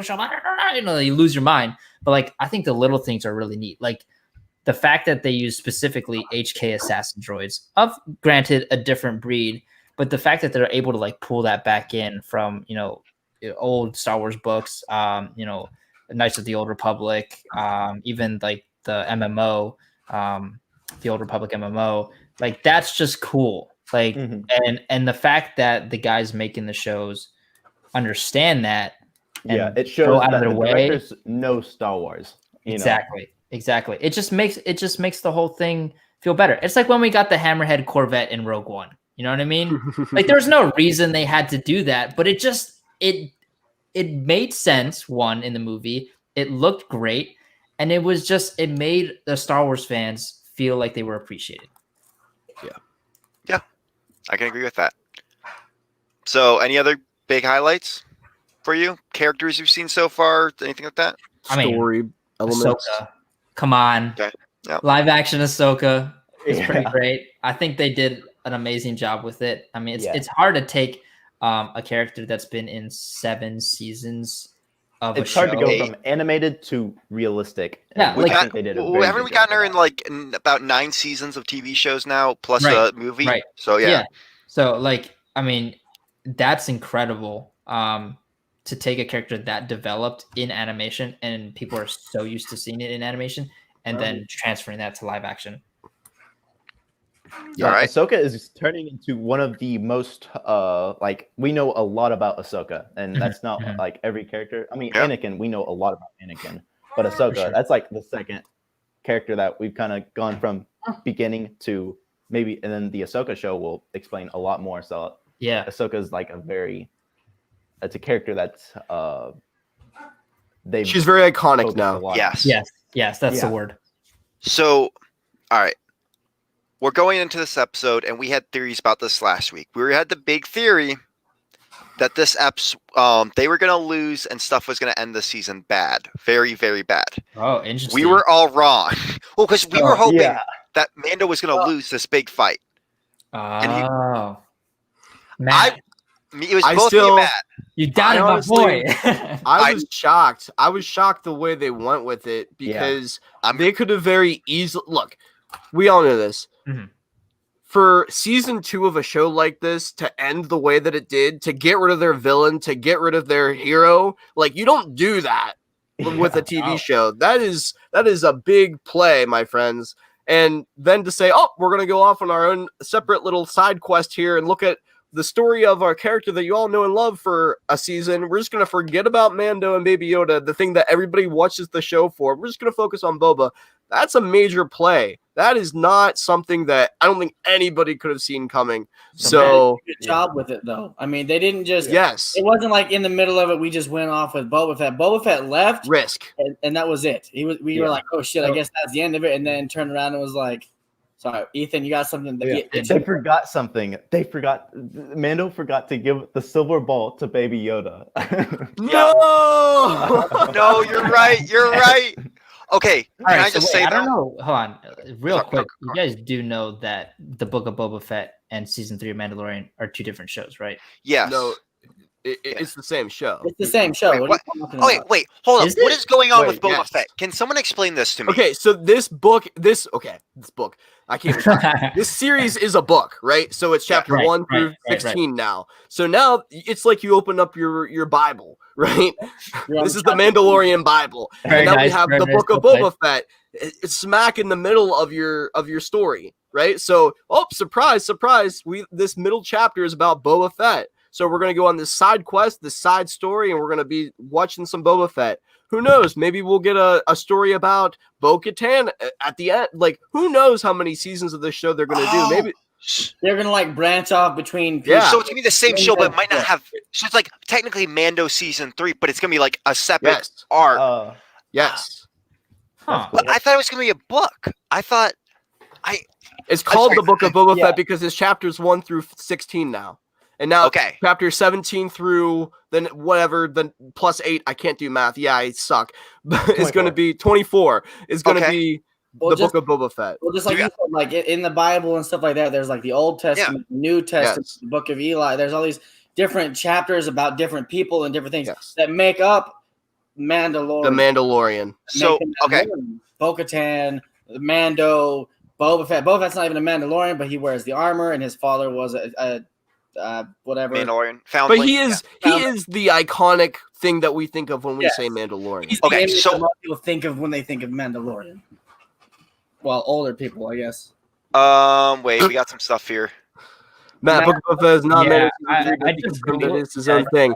I didn't see that. I've been literally out of the news. I've been in bed. I just read an article from 9 hours ago that says that there's a Lucasfilm artist. Who knows how? But is it credible from Disney? Is it official? I don't think we have an official one way or the other yet. But it seems like Okay. there's been a couple of sources that are hinting. So we'll give it to Matt for now. I also want to say that in the investor call, which I watched every second of, they said that Mandalorian season 3 would be coming holiday 2021, right? They're not going to have the 2 shows at one time on. Yeah. I don't think they're going to. Take The another way that risk? Disney Plus is set up, they're set up to do Star Wars, Marvel, Star Wars, Marvel, Star Wars. Well, they True. might you look just at start the- doing Star Wars, Okay. Marvel, Star Wars. I'm not gonna lie. Double up. I kind of prefer this way that they're actually gonna be doing it, where if we get multiple shows in the same show, I think it's a good way because, like, as long as it's like kind of spin-off characters and stuff like that of that show that kind of fit in, and maybe that main character brings an appearance on that show, Yes. I am fine with that. That is actually perfectly fine if that's how they're going to do it. I'm all for that Disney Plus. It Like, seems new and unique, like something that no one's done before, in my opinion. and I agree. And I think if that's what's happening, I'd rather that happen than we get a stupid book series. Sorry, I mean, okay, book series are good, but I don't. Okay, how they I'm set with up. Brad. I'm with Brad here. Like, At the books end are of this- but We're gonna get a Crime Lord season of Star Wars, which has not been done. We've sort of got Maul in that Crime Underworld. Lord position, exactly. And we've gotten hinted at this in the past. They've said they're going to try to do a Crime Lord TV show, but I am most excited about Boba Fett being that Crime Lord in Jabba's palace, an iconic area Did you with just an say iconic Fett? character. Fett, sorry, Yeah. He's Fett. excited, Boba Fett. Vane. Boba Fett. sorry. Boba Fett! Are you talking? Well, are you jabbing? Are you jabbing at his size, Brad? I'm Well, offended. also, George Lucas wrote Not an entire attached to Star Wars Boba Fett. Underworld series. Yeah. That they have scripts for. And if they ever wanted to go back to anything along those lines to see where those stories ended up and to have the same sort of plot. Now, given that was between 3 and 4, and that's a whole different sure. area that they were going to film in, but I think they could use elements from that, which was going to be about Boba Fett in this series to unlock some of those stories. For sure. And okay, I'm just gonna. I agree. I think this is gonna be the right way for them. If this is what they do, this is gonna be the best approach for them. And we got an amazing looking character, an amazing character in general that they've fleshed out pretty well now. Between Clone Wars, the original trilogy, you got to see moments of him there. And now, the new season of Mando, we've gotten a good fleshing out of him. I think this was actually the perfect move for Star Wars in general. So I don't have his new paint job, like his new clean armor. We talked about this last time. Again, I think it's just the change of his character, and I'm fine with it. Yeah, if you look at the painting, if you look at the armor paint job in the vintage figures, he looks exactly the same. This is vintage Boba Fett. And because it's Dave Filoni and Jon Favreau who love that type of stuff, I'm guessing that's why it was done. I'm not saying that he got a different paint job. I'm just saying that he took his different armor and revamped it, I guess. Just kind of like giving a fresh paint, a fresh coat of paint, not repainting or changing anything, but just taking the buffs out, some Bondo, some paint, making it look good. Yeah. And When did he do it? Are you an armor builder now? How do you know about Bondo? Are you an armor builder? Bondo is for vehicles, guys. I've had some run-ins with some vehicles and some dents. Don't worry about it. It happens. When you guys grow up, snappers, you'll know. That's what armor builders use, though. Those cosplayers that make their own armor, they use Bondo. My brother. Oh, do they really? I smell. And it has a unique smell where it's like I've had several Bondo fiberglass before. The smell that it is, it's epoxy, is what it is. Resin. So there's multiple different types of epoxy. I use epoxy for walls, for flooring, for vehicles. It's all like, have you ever heard of JB Weld? That's a different type of epoxy. Yep. All kinds of stuff. JB Weld saves lives. So, anyways, let's get back to the episode. No, sorry, you're good. So I'm gonna say it, and I know I'm gonna little hate for this. This wasn't the best Mando episode we've gotten. Wait. I'm gonna say it. I was actually really disappointed in this episode. It's not my favorite episode. Yeah, but it's I'm not saying. Okay, for the record, the ending is amazing. What they did, with these characters Come at back. the end. I love the ending of it. One by one, they just leave. Yeah, no, that's what's gonna happen. Let's be honest. But things were too easy in this episode, and I'm gonna quickly go through, try to do this very brief so you guys can understand where I'm coming from, and I'll get. I actually agree with you. No one died. Yes, and I was gonna say we should have had someone die, and I hate to say that. It sounds dark, but okay, we've had 2 seasons. It's kind of what happened with Avengers. So in Avengers, people would die but come back, and so when people like Quicksilver started getting killed off, you knew those characters were dead and gone, and that's when if someone went down, that's when it got rough. So there's no emotion with a death in Star Wars because there's always that they might come back. There's more characters that come back because with a lot of characters, that main characters that die, they come back, like Maul, Fennec Boba from Fett. Boba Fett. Ahsoka technically, Ahsoka did. Yeah, let's just go back in time and fix that up real quick. yeah. So, but so first of all, I loved it. We actually got to see Mandalorian fighter jets, and the Imperial shuttle in live action again, which I'm fans of both those ships. So I was super excited to see those. So then, we got to see some really cool stuff. We actually got to talk about the Death Star and how Imperials felt about that. I feel like that's very glossed over because of everything else that happened, but that's kind of an important detail that see that we've seen a lot from this season of Imperials, their views on a lot of things that happened. And we're actually seeing that more and more, with the squadrons talking about Alderaan and all these other different things. There were some other, but so they set up all season for these big bads, like the Dark Troopers, Moff Gideon with the Darksaber and stuff. Just so they get it. No payoff. Yeah. And so okay, I have heard some hate about this, but I actually didn't have too much of a problem with this. So, first of all, I loved the scene where they're getting onto the ship itself. That was awesome. I love seeing the TIE fighters shoot out. That was a really cool little detail. I loved the Slave One, the guns popping backwards and blowing up the TIE fighters. I wish we'd gotten to see more dogfighting, but I think they didn't want to use Boba Fett too much because of what's happening. Mhm. Yeah. And also for the record, the actor who said that, he's actually going to appear in the Obi-Wan show. The guy who plays Boba Ooh. Fett, he's coming back for a lot of stuff right now, and Mark Morrison. Yep, and That's a rumor. That is a rumor. and he says he's willing to. There's a lot of stuff about him He's saying been he's been coming waiting back. for Disney to call him to come back to play Boba Fett. So, but yeah, so going back, so they get on the ship, and then it's a female squad, like we've been getting a lot of, who go through and kill. And off I wanna congratulate them for not pulling a Marvel moment and yelling that out. yes. Like, Yeah. go us, female Yeah. empowerment. Like, Girl you squad. can do it and not Yeah. say that. I didn't even You lost think your about base. I didn't Yes, until you someone shouldn't said think it. about it. Until someone said it, I didn't think about it. I was kind of actually fine with it because it's Bo-Katan. We've seen her earlier in the show. It's Cara Dune, who's been in 2 seasons now. She's one of the main characters. Yes. It was the new sniper girl who I was fine with. Like those characters who were coming out, I was fine with, and they were just not how Avengers did it, and I was really happy with that. It wasn't a woman's power moment. It was they Yes. knew they were strong characters. They fought very well together, and they just had an amazing moment and were great characters in that particular episode. And they fought well together, and everybody respected it for it. No one thought, "Oh, this should have been guys," or "Oh, I'm upset this is women." Mhm. No, the only time you start to bring sex into it is when you start saying, we're manly men, we did it, or we're, go women power, oh, yeah. No one really gives a shit. Everyone stop with that. It doesn't matter. Yeah, They're good They- characters. They set them up as good characters, Exactly. and that's why we enjoyed the moment. We don't Yeah, enjoy them because of their gender. When people make it out to be about that, then that's when problems begin. I Yes, didn't even think about it until you guys said it. I was just like, oh, these characters. And are you shouldn't. Yeah, like, exactly. so I think that's why, like, that's the I guess the catalyst, not the catalyst, but like the canary in the coal mine for whether or not you're doing it right is, did you think about it in the moment?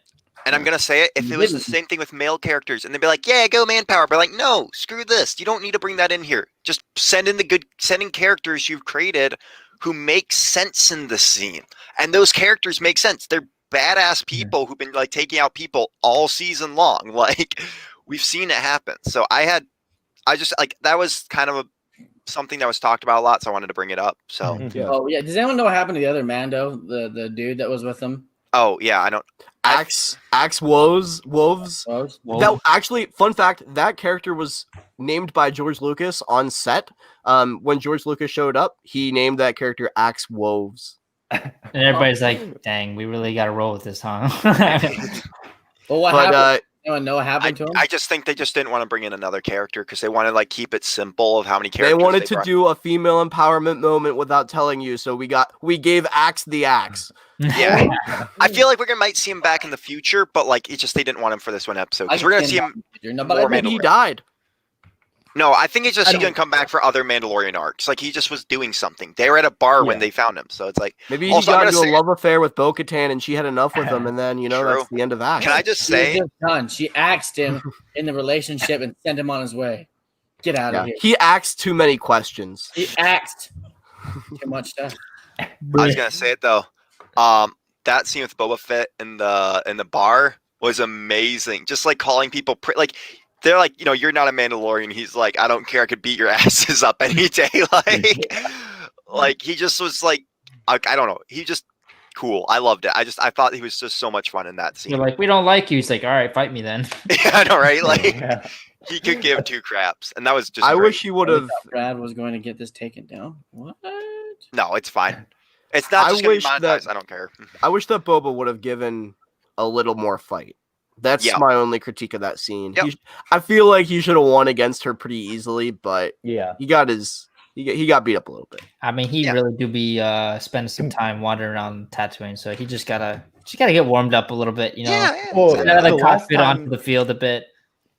What, Ethan? The tragedy, he was pretty awesome in the tragedy Yeah. episode. Yeah. It was like- I mean, But those were against stormtroopers. yeah, we're And- talking Fair point. about like a level 100 mage fighting a guy right off the boat. So Yeah. what are we talking about here? So yeah, like going back to the ship, I love the scene. I love it. They're going down, but it's when the Dark Troopers get released. Like we had some really cool action scenes, and when the Dark Troopers almost takes out Mando, like, oh, I can't wait till a legion of these guys are fighting Yeah. them. That was kept- just as good as the fight with what's his name?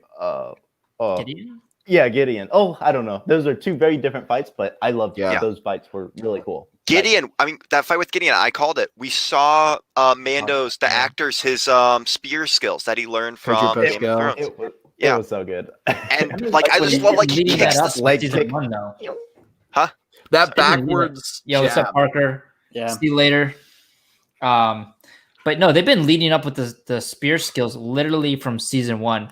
I mean, he's had the pulse rifle, which he has used as a spear type weapon from episode 1. So, I mean, So well, I was it gonna explain just makes sense. the reason they brought it in a spear was because the actor was on Game of Thrones, and one of his specialties on that, he was actually trained in this spear martial arts type thing. Nice. So we got to see actually some of that in this episode, and I feel like that was actually kind of cool to see with him fighting the Darksaber in that way, like him using his armor again, like he did with Ahsoka. I love that. Yeah. I think that is actually really cool how they did that. Yeah, and ever since we saw the spear, we just knew there was going to be a fight. Like, Oh yeah, they had, oh yeah. they had to do it. Oh, yeah. Oh, But this is when it gets wonky for me. Is we had what we call a lot of times in the cinematic universe now the Eagle moment. So we had the Dark Troops. They were set up. You know, I was waiting for them to bump open the door and then fight in death, and then someone show up. yeah. But they all stop, and we had, you know, you know what I'm talking about when I say the Eagle moment. Yeah. From It's- Lord of the Rings or The Hobbit. Yeah. Yeah, you know, the Eagle always shows up last minute. The Helicarrier and Avengers always shows up last minute to help them out. We keep having these moments. And so I was waiting for that to happen, but I was waiting for them to be in this point where it was just like, there was they're actually beating to a pole. like I They're wanted to bleeding see out. Mando pull out the Darksaber and like the spear, you know, him fighting them and him getting pushed into the ground. And then all that stuff, you know, them fighting them off. And then the door punches happen and then they just stop. And that's just Want me to blow your mind? Yep. What did it matter that they went there to save him? I thought the same thing. I'm not. Yep. What if, here's the thought I thought. What if Luke got there before them and they went through all this trouble, and then come to find out Baby Yoda's not there, or Grogu? Sorry, like Because the Jedi took him. That would have been honestly. That would have been more of an interesting story. Like, where is Grogu? And then it turns out that a Jedi took him, and then they have to go find the Jedi to like. I get they wanted this emotional moment where he gets to say goodbye and take off his helmet and start a new life with owning the Darksaber and being the head of Mandalore. But at the same time, you kind of cut your plot in half. Yeah. I do agree. There was two things. I feel like they. I don't know. Maybe it's just me. They could have used it as like a cliffhanger for the next season to line it up for something, or they could have had it.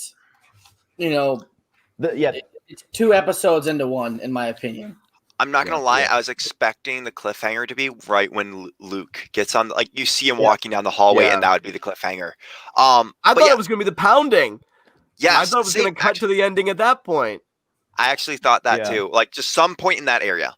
But yeah, so I'm kind of disappointed because they stopped it here, and then we have Luke just cleave through all of them. I wanted them to be actually a struggle. I wanted because they took out those stormtroopers easily. So and always when that happens, I was expecting the next big fight to be, you know, it's like TikTok. They got lucky.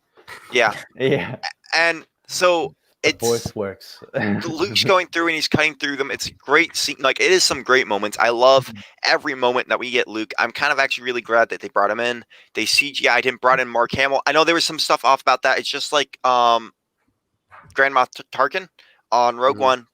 I didn't have a big problem about it, in my opinion. I didn't have a big problem about it. I'm not hating on that at all. Yeah. Like they did a good job. It's just my question was more or less the CGI stuff because it happens in more than just more than Star Wars. It happens all over in the film industry right now with that type of CGI type stuff. Yeah, that was my only question. Like, if what you guys thought of it, if it bothered you. It took me out of it. It took me out of the emotion. I was getting very emotional on first watch. I was honestly more emotional probably second watch. I'll be honest with you. But it took me out of it where I was like ready for this reveal of like Sebastian Stan being the next Luke Skywalker, maybe developing it into his own series or a spinoff of some sort. But I was a little let down by it. Although there is a certain respect that comes with Mark Hamill because of the treatment in other Star Wars movies. Last Jedi. Anyways, so I think he deserved it, and I'm glad that we got it as fans finally. And I'm sure that when Mark was on set, he was saying that this is the Luke Skywalker that he always wanted to be. Yeah. I bet. Because did you see his tweet? He was like, "Have you guys seen anything good on TV recently?" But yeah, I completely agree, and I think we had some amazing moments here at the end. You know, the helmet being taken off, Grogu being really sad about it, R2 showing up, like it was all. That was a good moment. It The was. scene you didn't see when Mando gave the silver ball to Baby Yoda. Yeah, and all right.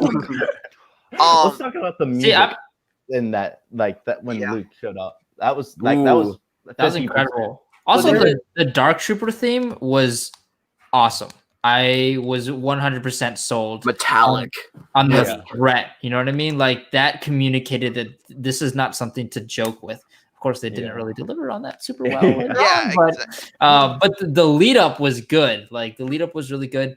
I have one gripe from that episode, and it's not the CGI. The CGI I expected. Like as soon as I knew it was Luke Skywalker, I was like, "There's no way they have the budget for Sebastian Stan." I wish they did, but there's no way. So I knew that they were probably going to go deep fake route, and so I was prepared for that. So it didn't take me out of it. But my one gripe is that they actually had the Mandalorian Din Djarin take off his helmet in the episode before, and I think that cheapened him taking his helmet off. Yeah, I can agree with this. I agree.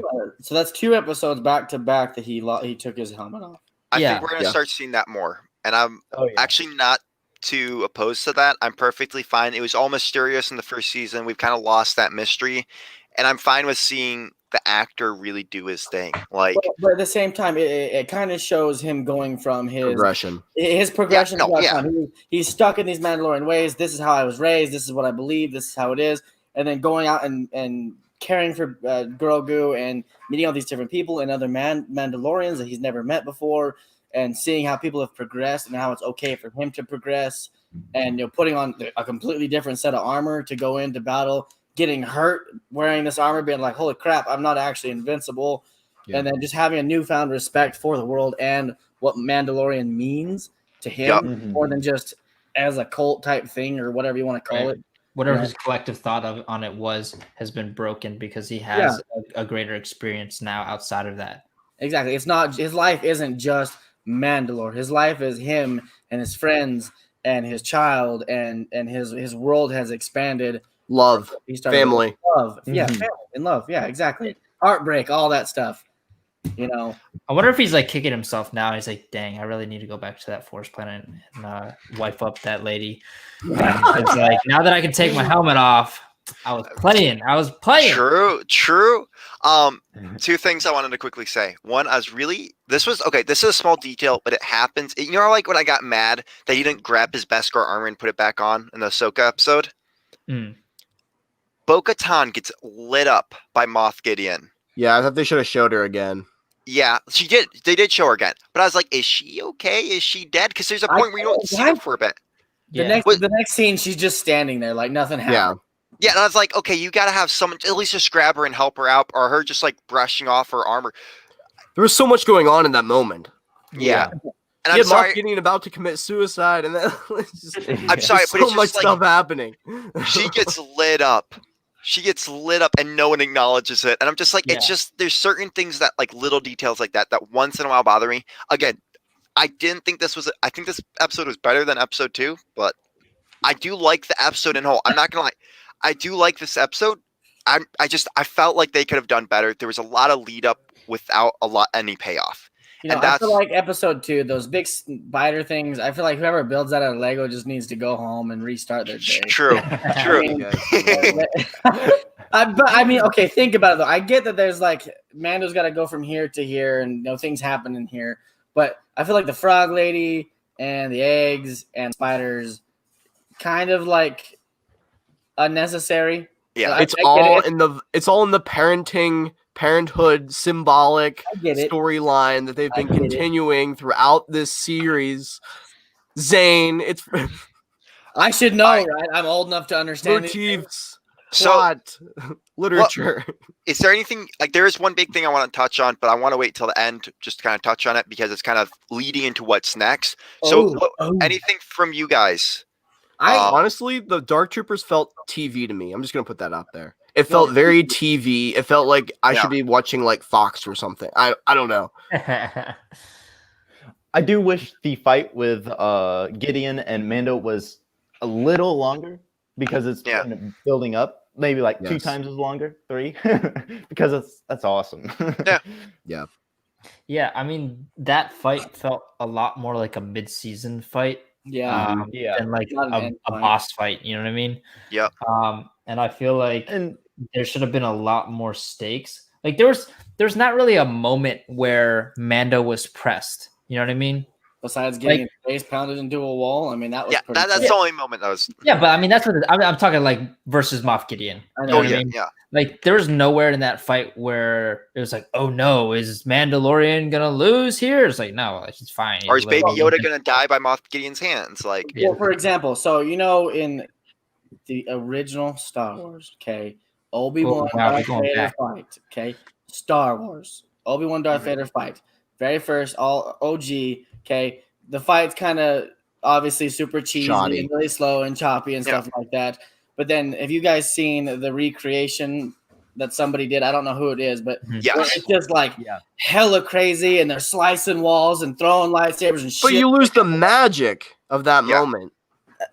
I just saying like I don't know about that. I'm just saying like to the intensity of it, I feel like with Moff Gideon and Mando, it could have been epic. It couldn't he's got his staff and he got the Darksaber. Great. But I mean, like, I feel like you said, there should have been a point where you're like, holy shit, is he going to die right here? Is he going to be hurt? Is that going to be the cliffhanger? Are we not going to save Grogu? Like there could have been that point where they're battling down the hallway, things are getting cut, just all kinds of crazy stuff going on with a lightsaber in a fight that didn't happen, in my opinion.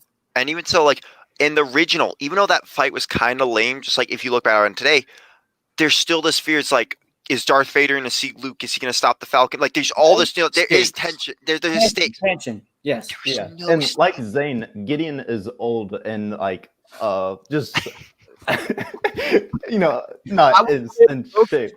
Have not had experiences dueling in this fashion. So it would be like me and Brad going up against each other and fighting with sticks compared to like 2 stunt coordinators who have been doing this for years. True. No experience doing what they're doing. Not as active. But yeah, like anyone else, like any other big thoughts on this? Because there's one big thing I really want to touch on, but again, I just want to make sure I get your guys' thoughts. Good episode. Could have been better. Well, in a weird way. I don't know. I have a question. So, do you think that Bo-Katan tries to fight Mando and take the throne? So that's what I've been waiting to talk about because I know why, Brad. I know such a big point. Okay.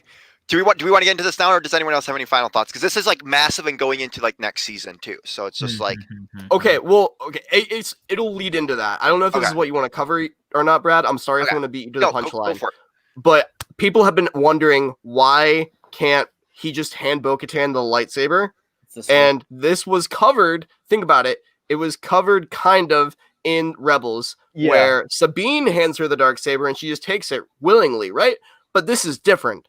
This is, she lost it to Gideon, so she has to get it back from him. Whereas there's this switch off where Sabine gets it, and then who's she gonna fight? She can't fight Maul. Maul didn't have it. Sabine didn't. You know what I'm saying? Like Maul's dead at that point in Rebels, so there's nobody for them to fight. Whereas in this situation, the rules are different. I feel like people were wondering. I feel like that's true, but I do feel like it is a bit of a stretch. Like, yes, technically the rules are different. Yes, in Rebels, she didn't really have anybody that she could, contest for the lightsaber, for the Darksaber. But I do feel like it is a bit of a stretch because, like, at least we could argue that Sabine should have had to fight Bo-Katan for who gets the lightsaber. If she's willing to let it go to Bo-Katan, then Bo-Katan should have at least proved that she's worthy by fighting Sabine for the lightsaber. if they're true to like Mandalorian creed. So it was kind of, I feel that it was kind of cheap that she just like handed it to Bo-Katan. It's also Rebels, a kids show, so they're not going to really show Sabine and Bo-Katan hammering Right. out against. Sorry, I don't mean to like say that in bad way. It's just No. But like, no, you're totally right, and that's the thing is that they're not going to do that on a kids show. Mhm. However, that's like exactly the reason why they probably shouldn't have done it, or they should have written it so that way Bo-Katan just ends up with the lightsaber in the first part. Now, obviously, there's that whole arc of development with Sabine that we would miss because of that. But I'm sure that there are other plot devices that they could have used aside from the Darksaber. Do you think that she's going to do something kind of like how Mando has his rules and morals, but he's willing to overrun those things for the greater good? And Mando doesn't want the saber. Mando doesn't have any care in the world about it. And she does, kind of like the helmet thing, taking the helmet on, taking it off. Yeah, there's a story behind it, but the story is that they went in as a team and they defeated it as a team. So in that aspect, yeah, she didn't technically beat Moff Gideon, but she was in as a group, and they got the Darksaber back as a group. It's a very easy way to deal with it, Zane, but this is a series. But so we're gonna have some arc in this. So this is my big question, because I definitely think this is going to be a big plot point, because I think we're going into actually, and this is something I've been wanting, if you know me, I've been wanting a big Mandalorian arc. And I'm thinking that's what we're going into, because they get the ship to, get troops to Mandalore and get people, a staging area, I guess you could say. And then on top of it, the Darksaber is in play between two Mandalorians. Now, I think this is going to be a big plot point where Bo-Katan is... Her and Mando are going to have some beef. And Mando's not going to understand it, but Bo-Katan is. Or something, like there's going to be something between the two of those. It's going to be a kind of big arc. And then there's going to be the handover. I think, because I think we're moving a lot away from the Jedi arc right now. I think we're moving that way. I think we kind of just, after this season, we divided into three separate, let's say like lights. So we got Ahsoka, who's going to be taking over all that Jedi stuff now. She's going to go find Ezra. Yeah. She's going to go do all that stuff. There's going to be the inside Mandalorian. We're going to have the Boba Fett arc, which is going to be him going to just crime. It's crime lords and bounty hunting, basically. Everything to do with the underworld. That's going to be that big arc there. And then we're going to have the Din mock or arc. Din Djarin. Not mustard. Yeah. Din Djarin. Mustard. Din Djarin. He's going to have the Mandalorian arc take part of this. Bounty Hunters of the Galaxy. Yeah. Well, no, that's going to be the middle arc. That's going to be the bounty hunter, like Boba Fett. And I think this is because in the first season, he was all three of those things. He had to do with the Jedi stuff. He had to do with that. I think this is them splitting this up. And like Luke is taking Grogu away. I don't think we're going to see a lot of that again. I'm actually kind of happy about this, but if we see him, I think it's going to be on Ahsoka, or we're going to see him once in a while come back for Mando. But yes. Zane, the key point. Thank you, teacher. Okay, so do you guys feel that it's going to put a dent in the series by breaking up like Grogu, Mando, and splitting things up, like Brad said, into different categories and different things? Do you think it's going to hurt Mando's show series? No. Why? Because here's the thing. This show from the start made you ask the question, what is a Mandalorian? Okay. If you look at the history of Mandalorians, they hated the Jedi. They were, they used technology to fight the Jedi in the days of the Old Republic or High Republic, whatever that era is before Episode 1 that they were involved with. That canon is probably going to get into now, even though we haven't said it specifically. But he has to come to terms with his past. So as a Mandalorian, they were against the Jedi. Now, Din as a character, a Mandalorian who's so hardcore set in his ways because he came from the Death Watch branch that Darth Maul had taken over. The cult, yes, the cultists in the covert. He, I guess, kind of turned away from that in Chapter 3, and since then has been on this path of becoming his own person, not necessarily so beholden to that ideology. And characters like Bo-Katan, characters like Boba Fett, who are also technically Mandalorian, they've shown him that he doesn't have to stick to such a odd way of looking at things, such a stagnant way of looking at the world in order to be the best person that you can be, which being a Mandalorian is doing the honorable thing at the end of the day at all costs. Yeah. So to me, it only amplifies that the Mandalorian ways and that being a Mandalorian is far different than it ever was due to the times that they are facing as a people. Yeah, I mean, canonically, Mandalore's allegiance with the light side or Jedi or anybody affiliated with that in general is relatively new, and that comes with the introduction of Duchess Satine. And so that's we only really see that from the introduction of Duchess Satine and like the whole Obi-Wan Kenobi arc with that onward. And there's a lot of turmoil to get them to that point. And we have to remember that Bo-Katan, while she's a positive light side character in the latter half of Clone Wars, was initially introduced to us as someone who's trying to restore Mandalore to a more violent era.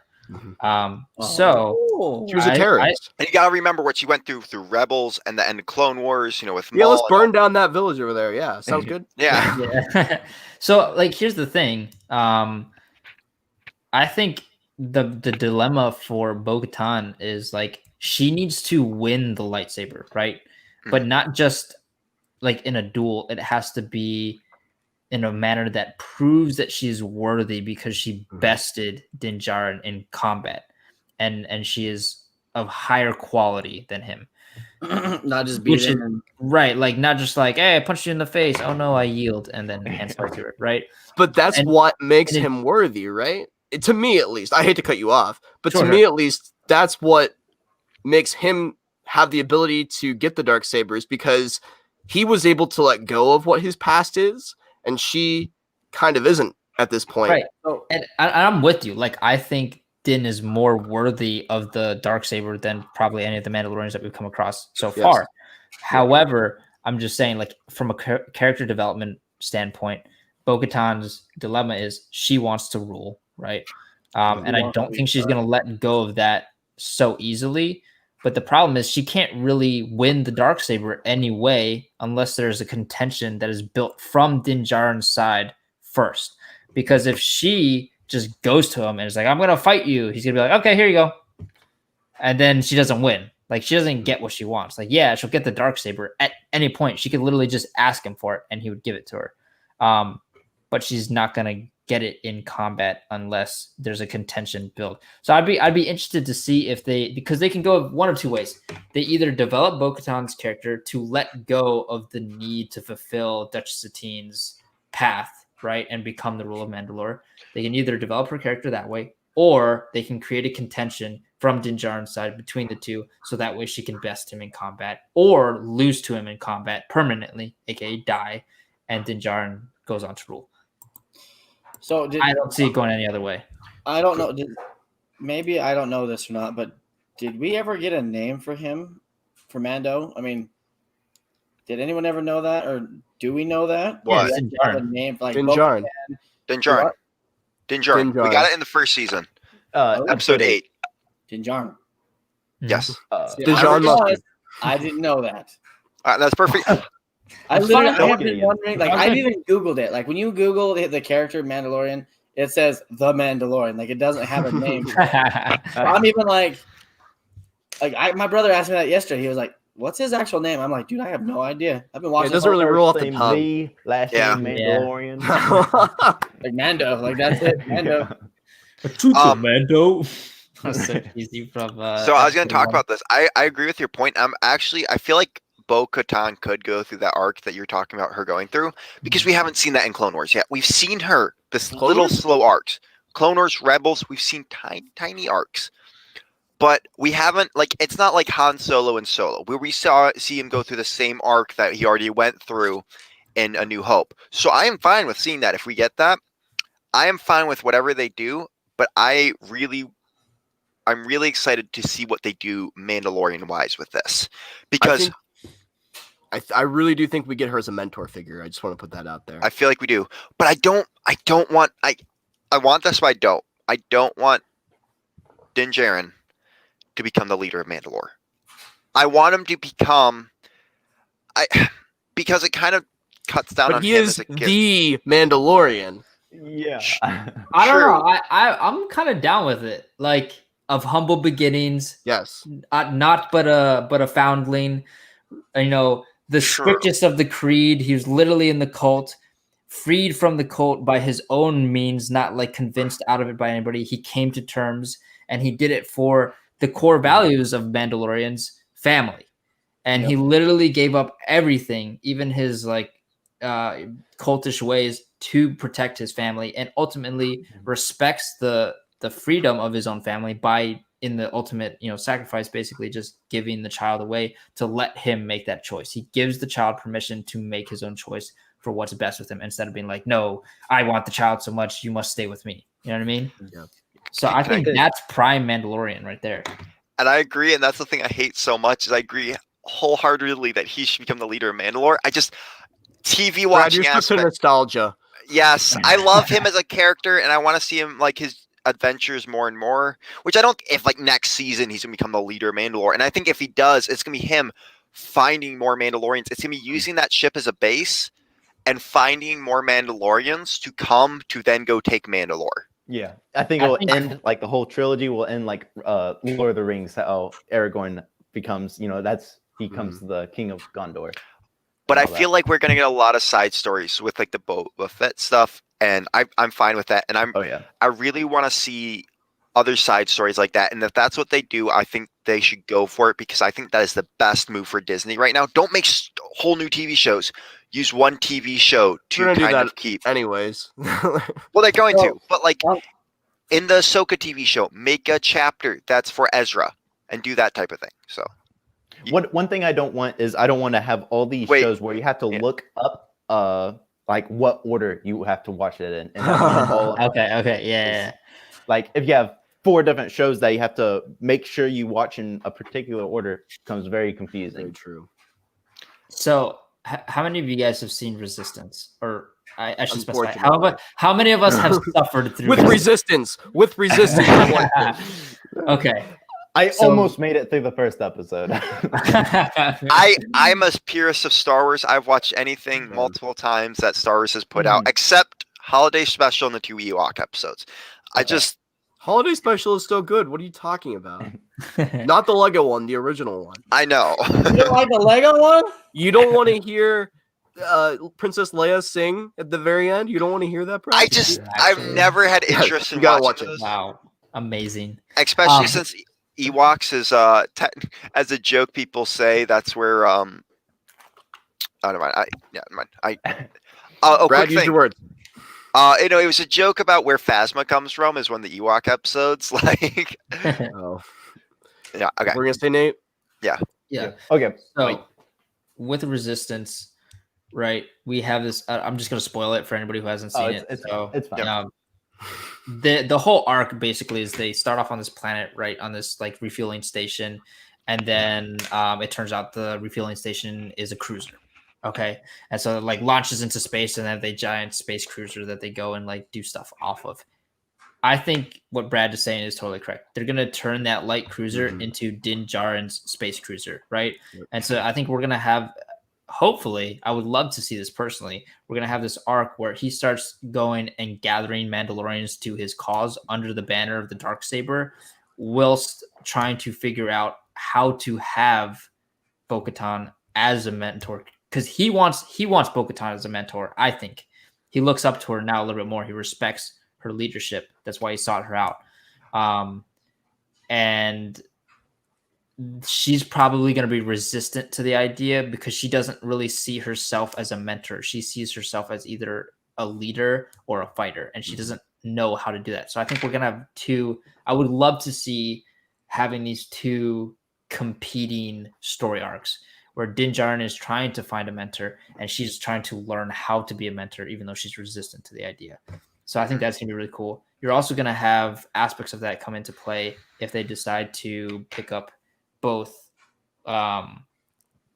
like children of the Watch and normal Mandalorians and have them living together on the ship, you're gonna have these contentions, and Mandalorian and Bo-Katan are gonna have to work together to ease these tensions and learn how to reconcile these two aspects of Mandalorian society. Disney, are you why he listening? is You just found a worthy. good. Disney, are you listening? Because that's a good storyline right there. Let's go. Come on. No, and that's why he is worthy. Yeah, no. Because he came from the cult. He came Yes. from the other side, and he's somewhere in the middle now. He's not in one faction. And I think for the first time in forever, we will finally see Mandalorians come together as a whole to put their Right. claim back into the land that they came from and battle the Empire for it. Right. And so here's the thing. If we're speculating about the Ahsoka show, given the single name drop that we got from this season, right? She's probably hunting down Thrawn in hopes of finding Ezra, right? So I think we're gonna have this convergence, right? Where you're gonna see aspects of the Boba Fett arc and this whatever the next arc of the Mandalorian Din Djarin looks like with Bo-Katan. New Rangers And the Rangers and Ahsoka Tano. You're going to see all these forks come together. I don't think Obi-Wan is going to be really part of it. No. No. But we're Different gonna time. Right. So we're going to see these different forks come together in this like ultimate like Avengers style collaboration. Either Crossover, a movie, I comic think- book event. crossover, exactly. And they're all going to fight. Here's my theory here is they're all going to end up fighting Admiral Thrawn and his forces. Yes. Whatever that looks Yeah. like. And can I just say, I kind of think they're going to do, if you guys watch Netflix of Daredevil, Luke Cage, and those shows, I think that's what's going to be. They had these 4 different separate shows. Once in a while, there'd be a character who pop up a little bit on one of the other shows. But they made one whole show for that big collaboration. I don't think it's going to be like we get collaboration. This is like, like Arrow and Flash and all those shows we had it. This week's when we get the collaboration week.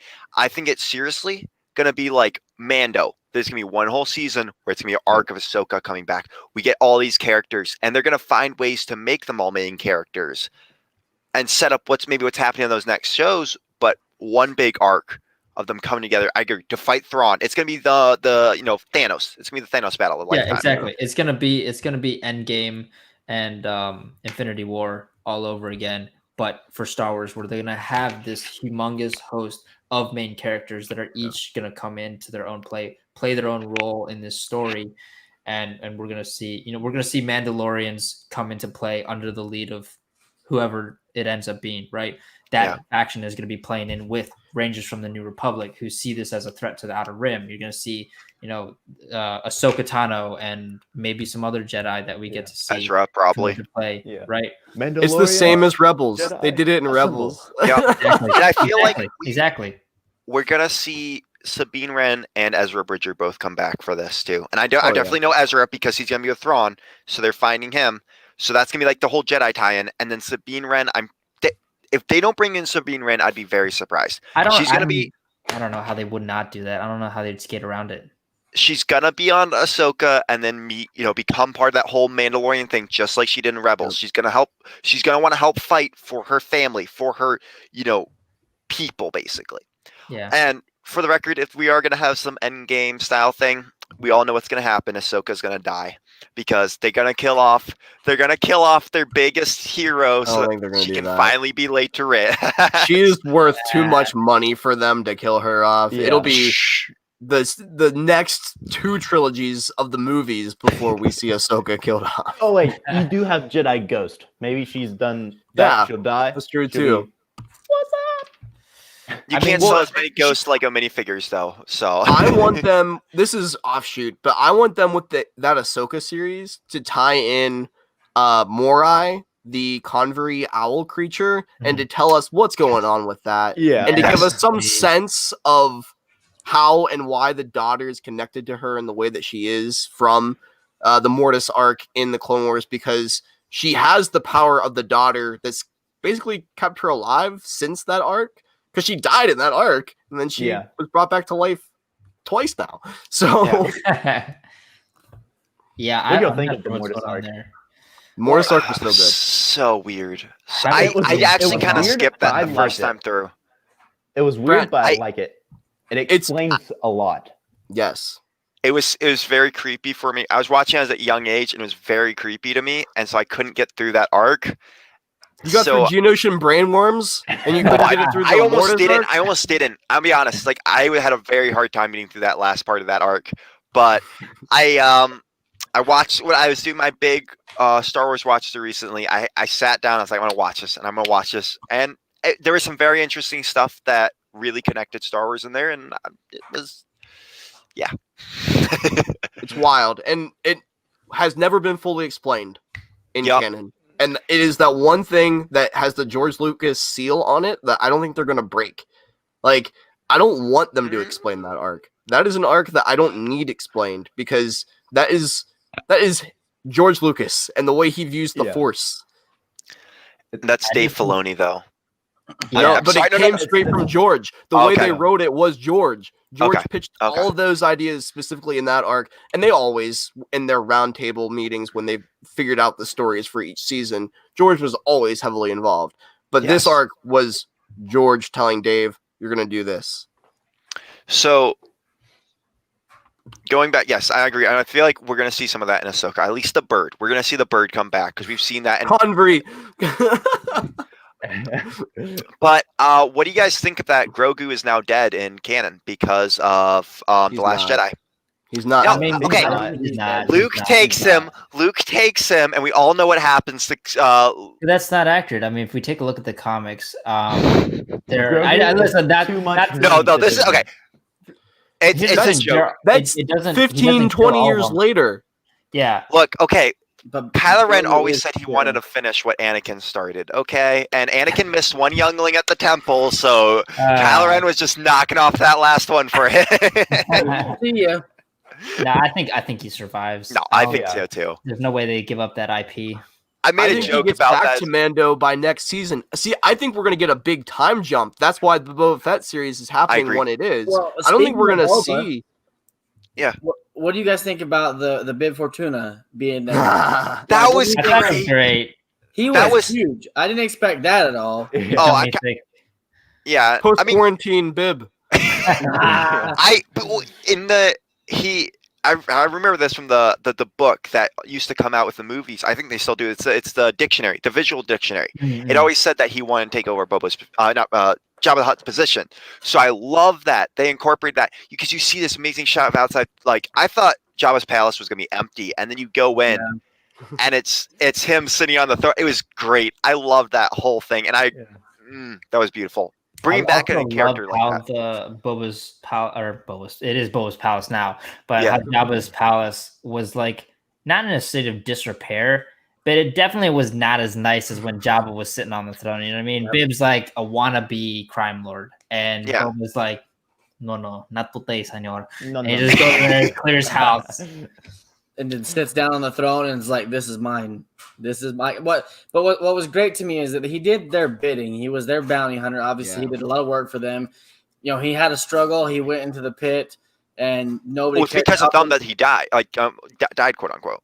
Well, yeah, I Yeah. mean, well, so did Bib Fortuna. He was supposed to be dead. Like, if you look back into it, they claimed him as dead with the explosion and everything like that. I don't Probably think he not. was on the barge, was he? I don't remember if he was. I think I he gotta- I don't was. remember. I'm But if watching that episode of Star Wars right now, so once I get time, I'll quickly go back and check the barge. Well, I was let just you guys- reading about. I Yeah. was reading on it, and someone was Okay. saying that he was one of those characters that were claimed to be dead, but we didn't actually see him die on camera. Yeah. So Yeah. he happened to be still alive.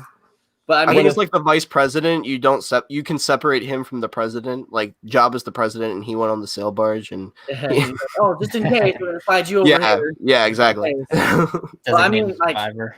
just the fact that he felt so wronged, he had his time to think, like you said, Matt, in the desert, learn all these skills, got his armor back, and as soon as he had his armor back and finished his mission with Mando, he knew right where he wanted to go and what he wanted to take back, and he wanted that throne. Just Also, the way as a that he side went. note, I'm so glad they gave him back his original blaster.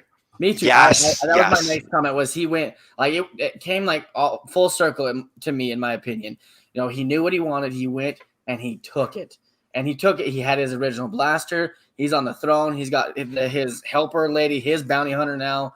Like, it was just, he is the king that he was dirt to everybody, and now he's on top while everyone else is dead. Yeah, because he used to have to do for the Empire, Darth Vader in the Empire. He used to have to do stuff for Jabba the Hutt. When he was a kid, all the crap he went through. Exactly. And I agree.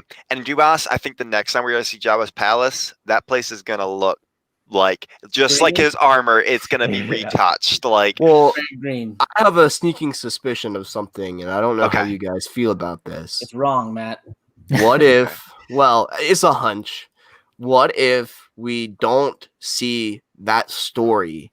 What if we see the story of how he gets out of the Sarlacc and all of that, and we don't get Boba's palace as a story? No. I think that would be best as a flashback. We need more flashbacks because we only got one this season. I love flashbacks. They explain a lot, and I think we need more flashbacks. Like you said, like continuing from there, but like maybe in the first couple of seasons, he does have flashbacks, and it shows some of the things they learned, and so like that kind of like building the character, not making a full season on it, but giving some arc to his story, some backdrop. This new Boba Fett that we have. Yep.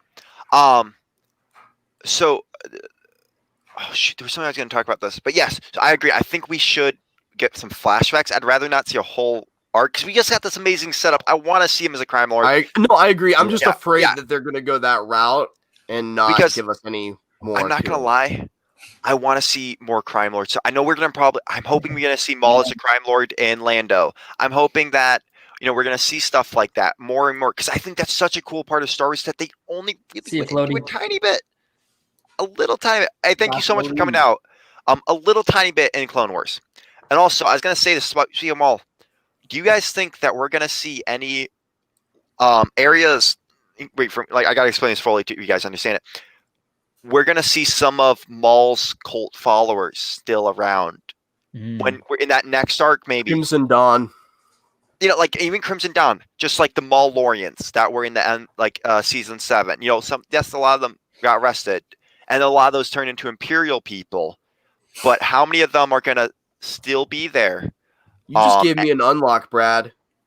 Okay, so if this is like season 3 of The Mandalorian, we need to figure out what kind of... Okay, let me set this up. So, Maul, when he came to power, he not only took over Mandalore, which is something that the Mandalorian series is going to address, and they already kind of have with the armorer having those Maul horns on her helmet, being from that line. So Maul not only wrecked Mandalore, but he completely wrecked the crime industry because he set up Crimson Dawn, and that was his own little, I guess, puppet strings that he was pulling in order to make things happen in the galaxy that he wanted to, much like Palpatine. Yeah, wannabe Palpatine. So he did it through the underworld. I think we're going to see the ramifications of that because in reality, that could play into the Mando story in a way where we see Maulorians, as you called them, Brad. That's what they're called. Learn more about what happened to Mandalore under his reign. So it does feed into the Mandalorian story. I actually don't think we're going to see Mandalorians at all because Maul dies.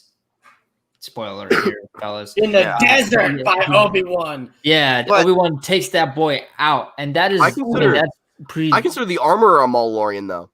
Well, okay, this is the thing, though. We saw them in Rebels, Mandalorians, but they were turned into Imperial people. Like, what's the main guy there?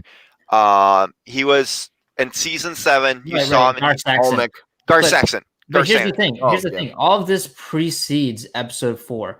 The Mandalorian timeline is post episode 6. There's a significant amount of time and change in the galaxy in that point. The Empire falls. The New Republic is established. I think by that time, it's pretty established that Maul is gone.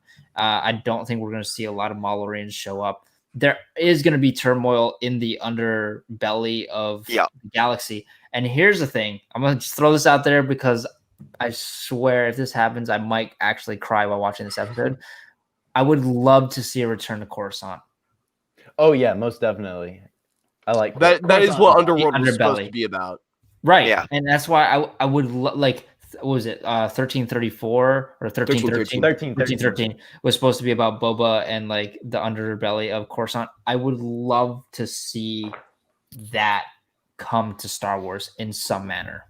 Yes. And I agree with that. I was just thinking, like, I feel like it wouldn't be that far-fetched in Star Wars to be a small group of cultist followers of Maul who, they looked up to him in Clone, they, worshipped him throughout think that. about it, like the Jedi, for example. How long was Yoda in hiding? Like, how long was he gone for? I mean, there really isn't that. No. It's not that dramatic to have something be waiting or be out there for such a long period of time to play back into the story.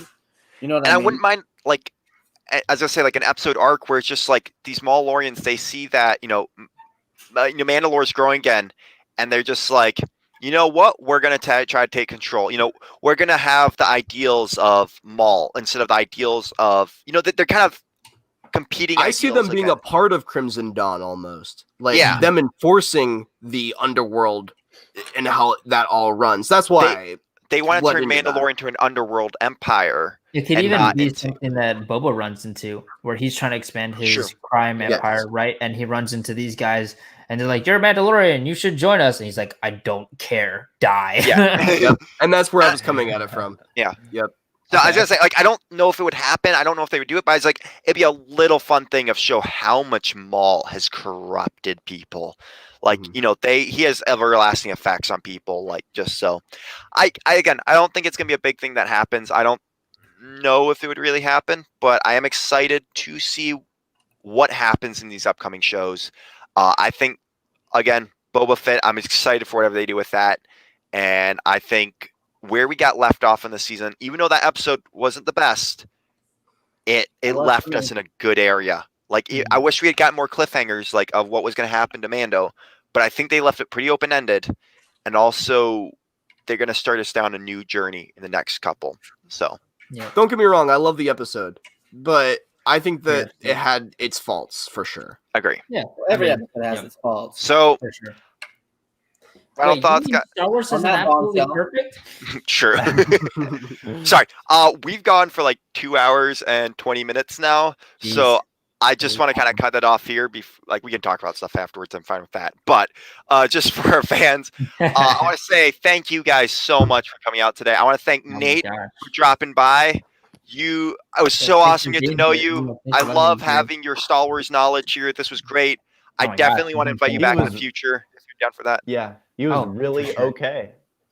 Yeah. Wow. Ooh. At least he knew Star Wars. It's okay. It's okay, Todd. We want you back. Yes. But yeah, so thank you guys, everyone who stayed around. I know we only have like 5 viewers now. I know we had a lot more earlier, but thank you to everyone who stayed around to listen to our ramblings about Star Wars and Lego and what we're excited to see. So I hope you guys all have a great day. Can Epic be on here? We might have something in the works there. We might. Maybe not. Maybe may not been talking to him recently. So is our show not epic enough for you? Yeah. True. Yeah, we see how it is. But thank you to Matt. Oh shit. Rated content. Yeah. Matt, thank you for coming out even though you're sick. Ethan, thank you again for coming out. Zane, thank you for coming out even though you cut up in your fingers.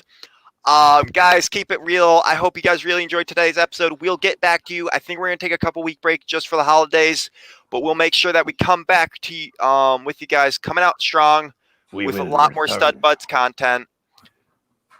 What does that look for, Zane? When did we talk about taking a couple week break? What?